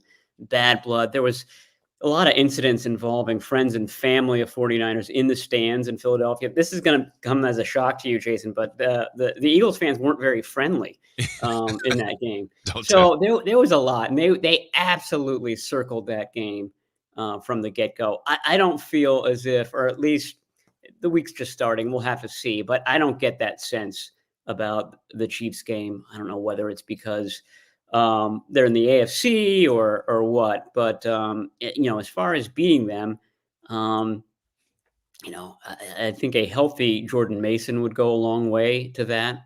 Just becoming very, I don't want to say basic, but really using Mason and the running game and just breaking down that defense over the course of a game, so that at the end you're the team that's got the momentum. You're the team that is pushing the initiative. In the two Super Bowl losses, it's been 49ers take a lead, and then the Chiefs, absolutely take momentum by the end of the third quarter, and the 49ers are just hanging on for dear life.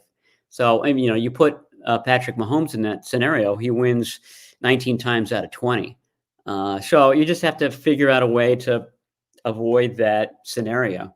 Like I said, the Pooney versus Chris Jones matchup, I think, is interesting to me because Chris Jones really hasn't had great opponents. I mean, the 49ers have tried to band-aid that right guard position over the years. From 2017 on, really, it's been a sort of a journeyman in that spot. That's where they tend to go cheap. They didn't go cheap there this year. I mean, it wasn't by design exactly. I don't think that they thought about Pooney playing that right guard spot when they drafted him. But that's where he's ended up, and he's played very well. So it's a better guard situation than Chris Jones has ever faced when he's faced the 49ers. You brought up Pearsall a little bit earlier, and I think there's a lot of anticipation on what he could be. The offense already has a lot of powerful skill players, but what do you think the vision is of Kyle Shanahan, of McCaffrey, let's say there, and Mason doing still what he's doing with Debo, Kittle, Jennings, Ayuk, all the way down the line, and Pearsall? Like, what do you think the vision is for Pearsall, even when everybody's healthy? Yeah, when everybody's healthy, I mean, well, first you have to go back to, on top of the gunshot incident, he hadn't practiced much in training camp. He had a hamstring injury to start out, then he had a shoulder injury midway through. It left him with maybe, I don't know, 10 practice days from late July until the start of the season. So I think that his ramp up is going to be bigger than maybe what people are anticipating. I think they start his practice window today, but it might be a few weeks until he's actually activated and on the field. And at that point, if everybody's healthy, he's just part of the rotation. So like what you've seen from Ronnie Bell, for example, you would see from Ricky Pearsall. So I don't know what that is. Averages maybe 10 snaps a game, maybe even a little less. Okay. But if a Debo Samuel or a Brandon Ayuk or a Juwan Jennings got hurt and had to miss a few games, then I think Pearsall becomes the top guy to really work in and get significant snaps in there. Your other question about, what happens when Christian McCaffrey comes back? Yeah. Because, Jordan Mason is, I don't know where he stands today. I haven't checked the standings, but obviously at the top of the NFL standings as far as rushing yards. You just can't bench somebody in that position. There has to be some sort of rotation. And that's going to be something that the 49ers have to figure out, because these two things are true. The offense with McCaffrey is fantastic, and he scores touchdowns in the red zone.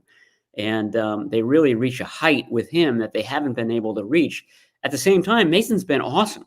He's been really a rock for this team. So that's going to be an interesting line for the 49ers to find when both of those guys are back and healthy, which probably will be after the bye, but that's still half the season. Yeah, and if they can, maybe take a little bit of the wear and tear off McCaffrey, but get him down in that red zone, maybe that's the thought process. But again, I think Kyle Shanahan will figure that out. But he knows he's got more weapons now, which is a good thing for him. Yeah, and I think that the second half of the season team is going to look different and maybe markedly different than the first half of the season team. You got major players coming back, and with Christian McCaffrey on offense and Dre Greenlaw on defense, those are big additions that could really give this team a boost. That's assuming that there are no more injuries during this time period, and that might be too rosy an assumption. Yeah. Well, Matt, we look forward to the analysis next Monday after the Chiefs game. Should be a fun week. We appreciate you each and every week, and hopefully you have some leftover nachos remaining for you today. I'll bring them by the studio. Yeah. Please do. I'm sure they'll hold up well. Thank you, Matt. All right. Talk to you. All right. That's Matt Barrows from The Athletic, all brought to you by Stockton Honda. Break time for us. We'll come back. Another look back at the dreadful performance by the Sacramento Kings last night. Cause for concern or just one of those days? We'll discuss next. Live and local. With everything 49ers. Intercepted by Fred Warner. Dives from the end zone. Touchdown! San Francisco! La Ball went up and caught the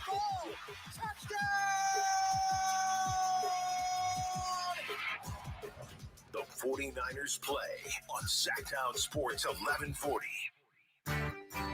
Hey, it's Carmichael Dave for American Energy Heating and Air with a question. Have you recently had a technician diagnose your HVAC system? You were a bit surprised at how much it cost, or did something seem off about their quote? Because at American Energy, they take pride in giving you honest, straightforward solutions to get that system up and running. Have their qualified technicians come out and give you a free second opinion. It's free. You got nothing to lose but some dollars off of that original quote. They're making the uncomfortable comfortable. They've been doing it since 1981, serving the greater Sacramento area. A+ with the Better Business Bureau. That's why they keep having customers coming back for more and more and more. You can call them and set that appointment at 916-520-9990. That's 916-520-9990 or AmericanEnergyAir.com. Call 916-520-9990 now. It's homecoming for Sacramento State football this Saturday, 6 p.m. versus Weber State. Stay for the post-game fireworks. Get your tickets at hornetsports.com.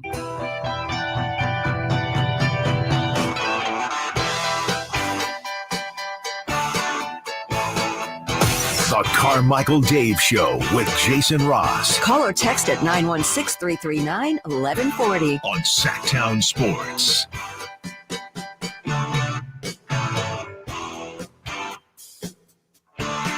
High screen for Colby Jones. Ball knocked out of his hands. Fitting that the Kings end the game with another turnover. Their 27th of the contest. The horn sounds to end it. This was not pretty. This was not a great afternoon of festive enjoyment for Sacramento Kings fans as they get pummeled 105-85. That's the final score.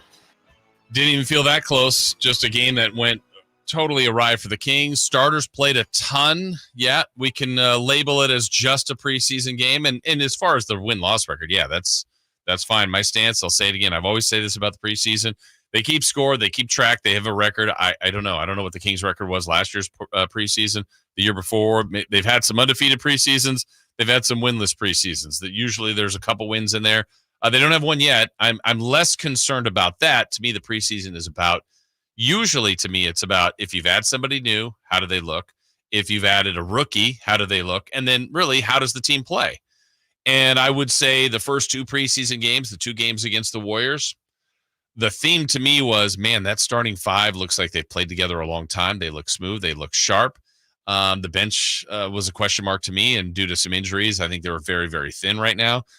And so that was kind of the stance through two games. And then yesterday, the Kings wanted to ramp up their starters, play them even a little bit more. Mike Brown even said, hey, I might even finish the game with them so they can kind of go through an end-of-game experience. Well, it wasn't worth playing them late because the starters didn't play well. They got outperformed. They were sloppy, way too many turnovers. And I felt like the turnover snowball turned into kind of other attentions to detail that just unraveled. And yes, one preseason game, but you just look at it and go, okay, the Kings have done something like this the last season or two where outside of the normal, if you play 82, there'll probably be every team in the league will have 2 to 3 clunkers where you just go, I don't know, not their night, schedule loss, other team was hot. That's fine. Those are when you're living in it, and we'll evaluate it. We'll have that during the season where there's a day or two where maybe that is the explanation. But the Kings had more than 2 or 3 of those last year. And when you missed a playoff spot by a game or two, you add those up. They all count. And if that number gets above 5, which I think it was last year, that hurts you. And so last night started to take you down that all too familiar road. And let's hear De'Aaron Fox talk about those turnovers last night. I mean, some we had offensive fouls, some were just unforced errors. I mean, a couple of them I do think were forced where it was their pressure, but I think a majority of them were, kind of what we were doing last days ago, not making good passes, things of that nature. Again, veterans group, this team, these guys have played a lot of basketball together. You don't want to see that happening. Here's more Fox. This also a concerning thought from De'Aaron. No, I think we just got outworked, both offensively and defensively. We have to be able to keep the ball in front. Obviously, that's a younger team, and they're picking up full court. They're getting in our paint. And they touch the paint too much for us. And then obviously they get on the free throw line, and then that makes, kick out threes a lot easier. Yeah. So Portland, we'll give them their props, at least for this game, but they were missing Shaedon Sharpe, Anthony Simons, Matisse Thybulle, Robert Williams. Kings played their guys. They had a few guys out. I don't want to dismiss the guys that will be in the rotation, but their starters played a lot of minutes. And Mike Brown talked about the starters. The young guys, the last few minutes of the game, I thought tried to play hard, and I thought they tried to play the right way.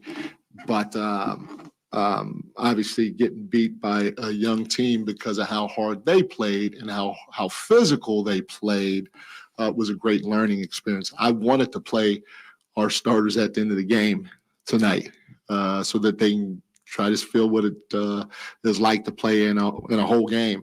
But they did not work with me in that situation to be able.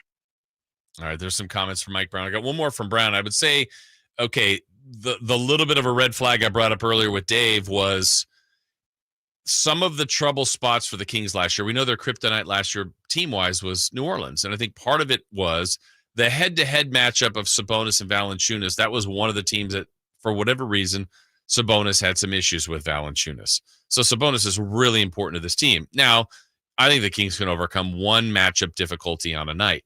The other part was New Orleans across the board on the perimeter was very big and long. And I think when you could have Herb Jones and Trey Murphy and Ingram and just the different people they kept bringing in, Najee Marshall, to go with Zion and his physicality, I just think it was a team that matchup-wise was very difficult for Sacramento. And that's not the only team like that. I felt like bigger teams were a little bit of an issue. And the Kings are a smaller team. They played the Warriors the first two preseason games, and I don't think the Warriors are that big of a team, and the Kings really could do what they wanted. Whereas last night, Portland's big. Their players that they played yesterday, they were kind of big around the perimeter, and the Kings are going to have to figure out ways to handle those teams a little bit better. And Brown talked about how the Blazers did play physically. Yes, their physicality was at a higher level than ours, and it got us on our heels. And the more we were on our heels, that's the more confident they became with it. And so I thought in game 2 of the preseason at Golden State, we were the more physical team, and we set the tone and pace of the game. And I thought tonight or today, I thought it was flipped, and we have to somehow, some way try to do that over the course of the season every time we step on the floor. All right, that's Mike Brown. I got a text here from the text line. Let's see, Jason, you're tripping. Kings against Golden State looked sloppy. Offense was chaotic and bench is pathetic. And then they follow up, but they didn't see yesterday's game. Well, good thing on you not seeing yesterday's game. I was talking about the Kings starters against the Warriors. The 2 preseason games against the Warriors, the starters were great. You go down the line here, the Kings, let's go to Friday's game in San Francisco. The starters combined for, 10, 15, 17 assists and 4 turnovers. They all were in double figures, plus minus. So when they were on the floor, DeRozan plus 19, Fox plus 15, Ellis plus 11. They were just better than the Warriors group when that group was on the floor. Now, the bench part, I agree with you 100%. The first 2 games when the Kings took the starters out, I think when they took the last starter out against the Warriors on Friday night, the Kings were up 12. And then it was all bench players, and it was all 5 bench. No Malik, he wasn't available. And really it was deeper bench like Isaac Jones, Mason Jones, Colby Jones, Boogie Ellis, Crawford, that type of group. And look, they're out there competing again. You don't care as much if you win or lose the preseason. You're working on things. And that group was the one that couldn't quite close either one of those preseason games. So not concerned with the win-loss, concerned with how you play. Starters for 2 games were very good, not good at all last night. Just not good. And I think the only thing I took from yesterday that was a possible silver lining in the game was it was our first look at Jordan McLaughlin. I thought he did some nice things, and here he was post-game.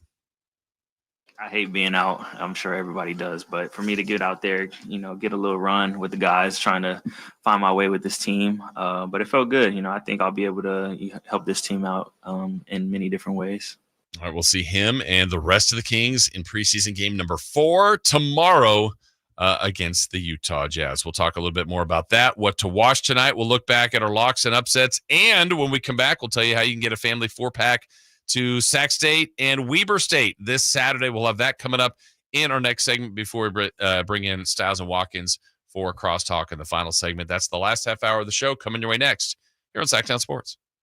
Subscribe to Sacktown Sports on YouTube and watch the Carmichael Dave Show with Jason Ross, Stiles and Watkins, and the Drive Guys. Live Monday through Friday from 6 to 6. Plus view archive shows and exclusive content. Subscribe at youtube.com/Sacktown Sports. Insurance companies perform a very valuable service, but they want to keep their money. Although most cases settle before trial, it is paramount that the insurance companies know that if pressed, your legal team has the experience to take your case all the way. For 25 years, Ashton and Price has earned the reputation that if the insurance company isn't fair, we're ready to force them to be fair. My mom used to warn me, wait till dad gets home. Think of us as dad. The best part, there's no fee until we win. Remember, for the best advice, don't think twice. Call Ashton and Price. It's Capital Casino, Sacramento's #1 poker room. And guess what? Primetime football is back. Capital Casino is giving away $500 per game in high hand bonuses for every Sunday, Monday, and Thursday night primetime game.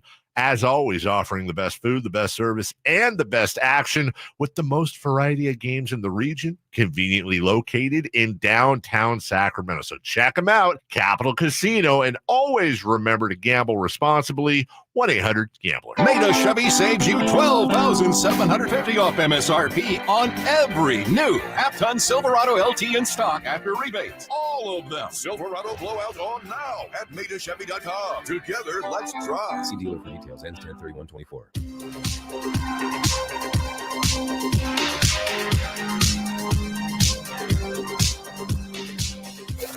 Waking you up with the best in local sports. They just make it interesting, you know? It's the Carmichael Dave Show with Jason Ross on Sacktown Sports.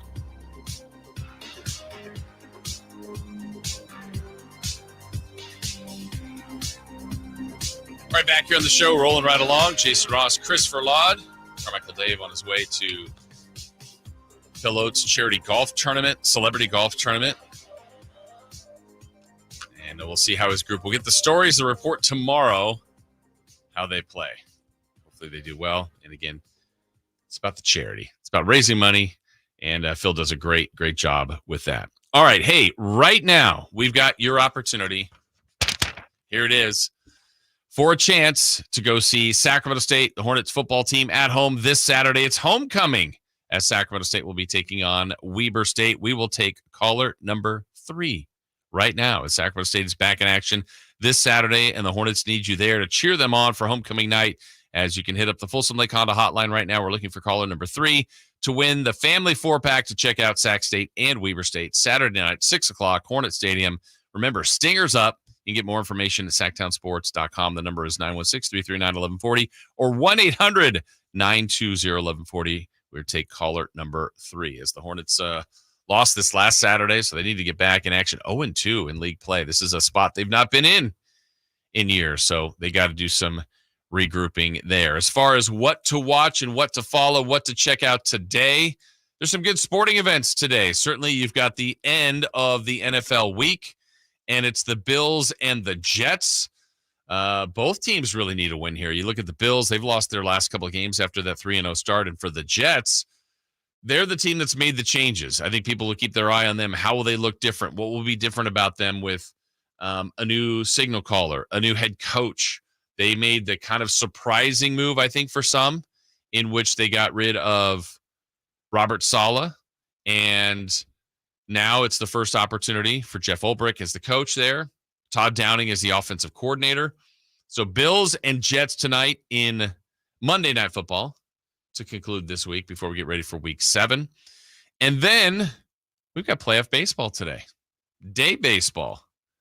And I wonder, in the end, this is another thing that's got to hurt baseball. I still like it myself personally, as someone that, works morning shows and is off the air at 10 o'clock, has some other duties and things to work on. But to know that baseball is at 1 o'clock today, playoff game, National League Championship Series, 1 o'clock in LA, Mets and Dodgers. How late were those fans get there? Dodgers impressive yesterday. Dominant performance. They're pitching 33 straight scoreless innings in the postseason. If there was one knock on LA, it was that. Could they get stops with their pitching staff? That had been something that they hadn't been doing consistently. But now, in the postseason, they're picking their best time to bring it. So Mets and Dodgers, game 2 tonight, with the Dodgers leading 1-0. And then the American League Championship Series begins tonight in New York. The Yankees and the Guardians. That'll be Cobb versus Rodon. And the first pitch there will come up at around 4:30 or so. So that'll follow the first game. But you got lots of choices today. You got 2 playoff games. You've got the NFL football, week 6, Monday night. The WNBA's got a day off today. You've got preseason basketball. You got choices out there. So we appreciate that and appreciate anybody out there checking in on. We will have the football game, by the way, tonight right here on Sacktown Sports. But looking back on the NFL weekend, we were kind of getting a few more notes from there. I think some of the takeaways from yesterday, I know we've been talking a lot about the NFC North, what they were able to do yesterday. It continues to be a stellar division. The Lions with the dominant performance over the Cowboys, just sickened the injury to Aiden Hutchinson. That was just an awful blow to that team that's doing some amazing things right now. Also, last night, not a great Sunday night game in which the Bengals just kind of got through it with the Giants. They won by, what was that final? 10, right? Yeah, 17-7. That was not the best of watch, but I thought the other thing that stood out about yesterday, week 6, was the amount of offense that was happening around the league. If you even go back to Thursday, the Niners put up 36. Let's get the teams that hit 30 or more. Niners, 36 points. The Bears scored 35 in London. The Packers at home scored 34 on the Cardinals. The Texans blew out the Patriots by 20. They put up 41. You had the Ravens get to 30. That was probably the game of the week, and it was a good game. Ravens and Commanders, 30-23. You had the Steelers, who have not been scoring at a high clip, put up 32 on the Raiders. The Falcons scored 38 on the Panthers. Lions put up 47 in their rout, and the best scoring of the weekend went to Tampa Bay. Over 51 for the Buccaneers as they beat the Saints 51-27. And what an amazing season continues for Baker Mayfield. He threw 4 more touchdowns, over 300 yards, still threw 3 picks. He threw 3 picks in a game where they scored 51 points. They took possessions away from them, and he still was able to rack up those numbers. So congrats to him. Congrats to the Buccaneers, and they're having a nice year at 4-2. And Baker Mayfield, it's one of those feel-good stories for his comeback performance. So appreciate that. Chris, want to ask you about tonight's sports menu. Are you going to watch baseball at all, NFL, or a horror movie or something like that? Ooh, maybe horror. Yeah? I did see Terrifier 3 over the weekend. Oh, okay. And? Wait, were the first 2 any good? That's a tough question. Rank them in 1, 2, 3. 2, 3, 2, 1. Oh, so 3 was the best. Yes. Okay. What made it good? It was I would say that the story was more completed than the other 2. Okay. It's very gross. Do not take your kids to see it. So they're going for it. Yes. They're going for just. Oh, they were going for it in the first 2, and then they took the extra leap. Is this and I don't think it's spoiling it. Is this a single killer or like a you're getting into a little bit of a gray area. Okay. All right. I'll leave that one there. Are you still watching? What was the other? Grotesquerie?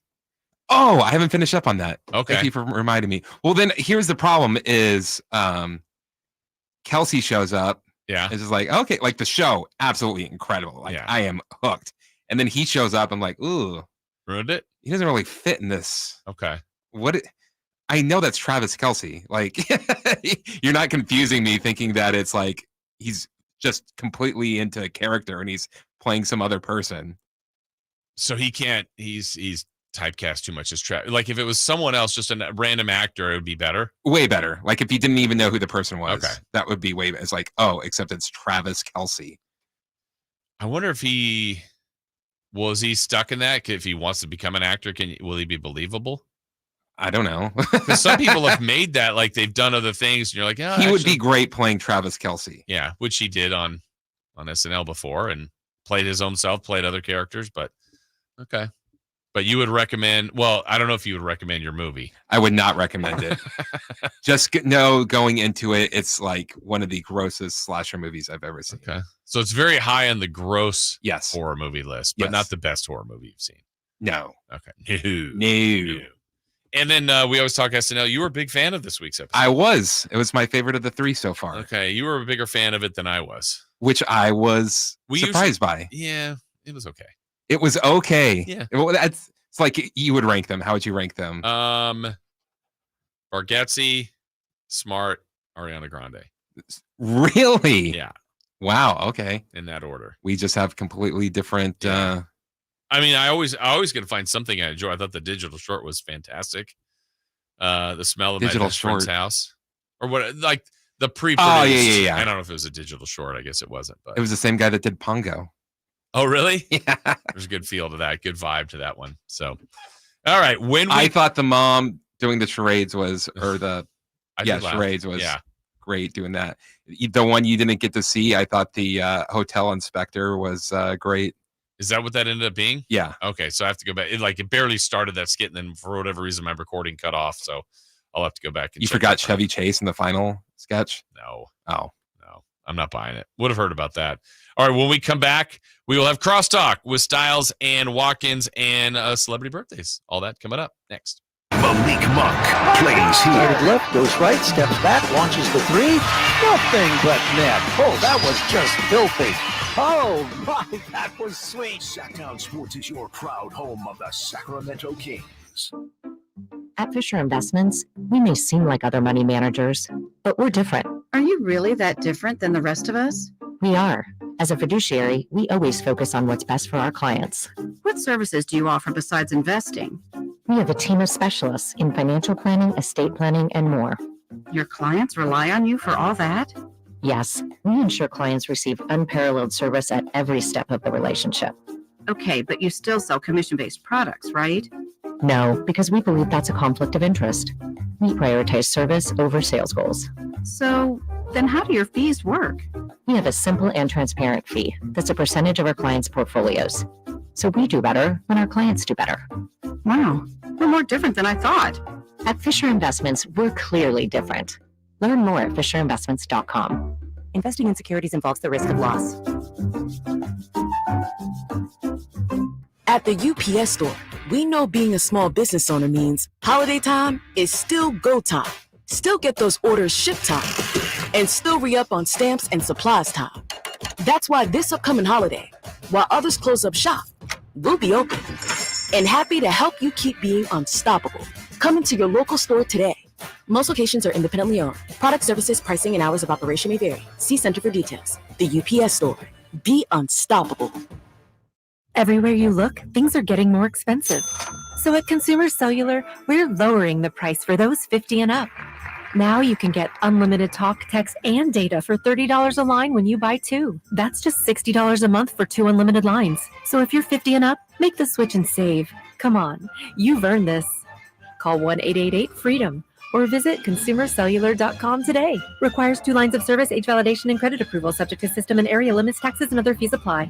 Model year-end pricing is back at Folsom Lake Honda, your one-stop Honda shop. During the model year-end event, lower interest rates at Folsom Lake Honda make lower payments. It's no wonder why Folsom Lake Honda is your one-stop Honda shop. Come in today or check out our entire inventory online at folsomlakehonda.com. Get an instant cash offer for your trade at folsomlakehonda.com. We'll buy your car whether you buy from us or not. Folsom Lake Honda is your one-stop Honda shop. Folsom Lake Honda. Go to folsomlakehonda.com. Your one-stop Honda shop. The Hagen Oaks Golf Super Shop is the only store in the world to be named the top 100 shop for 40 years straight. Yes, the only golf shop in the world. Hagen Oaks Golf Super Shop is your unsurpassed spot to find the hottest golf gear, best pricing, and elite expertise. Try any club on the shelf on the driving range for free and let our staff show you everything you need to look and play better. You love golf. The Hagen Oaks team loves golf too. Hagen Oaks Golf Super Shop, Fulton Avenue, Business 80. Learn more at hagenoaks.com or 916-481-GOLF. It's time for the news of the day. The latest headlines, the biggest stories, hard-hitting analysis. Yeah, this is none of those things. And now, here's Carmichael Dave and Jason Ross.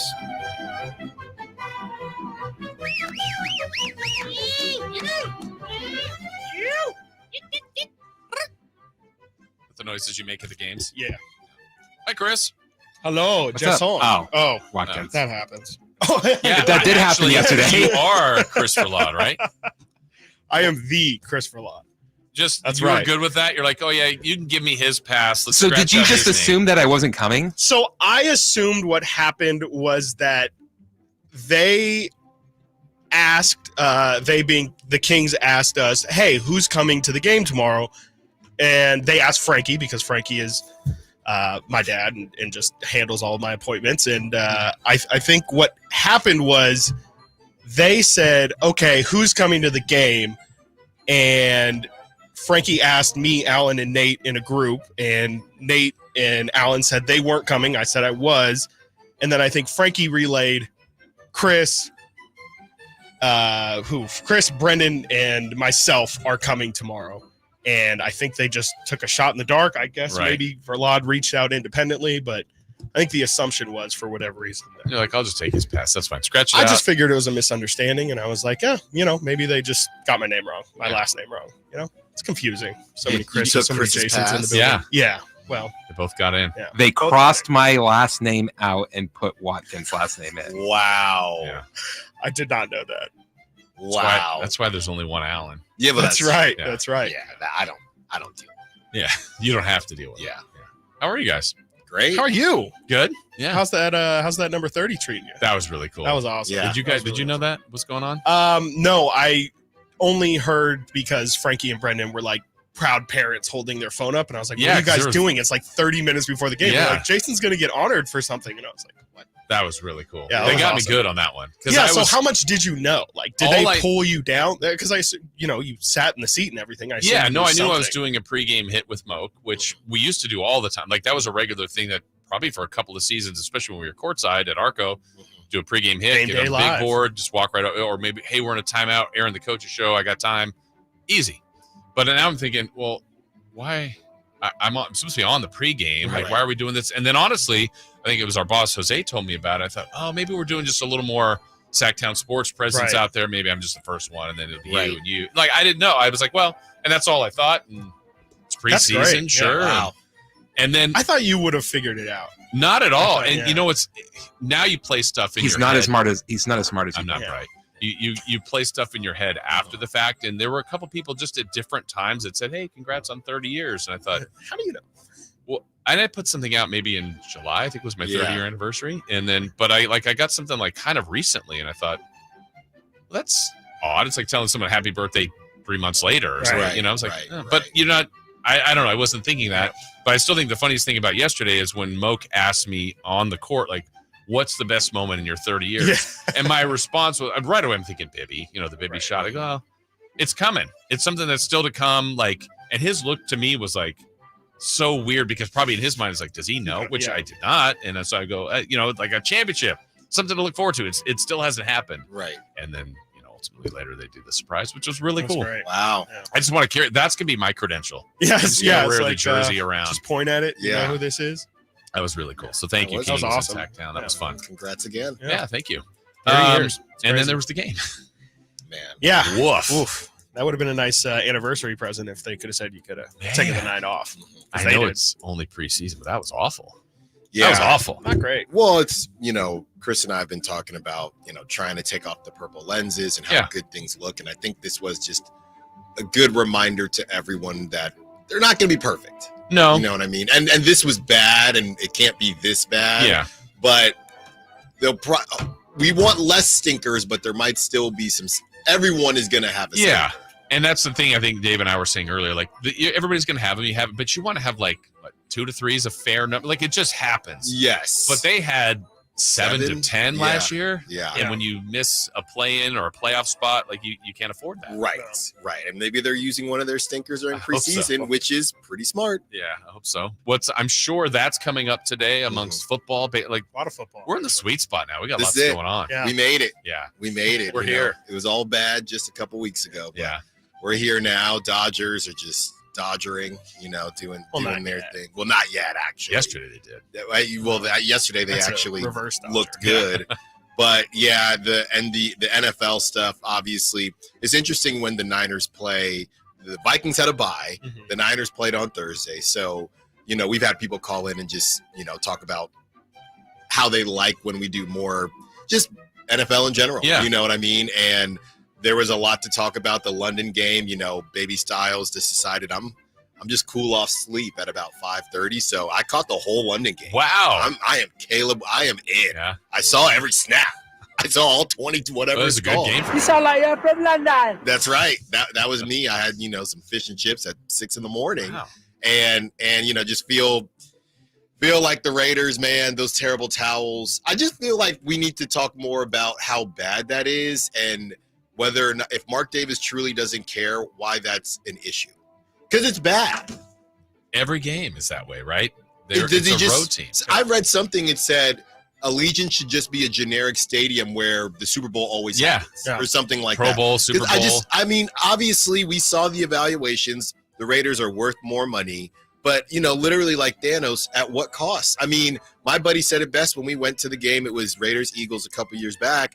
Beautiful place with no soul. Yeah. I just don't know what you do.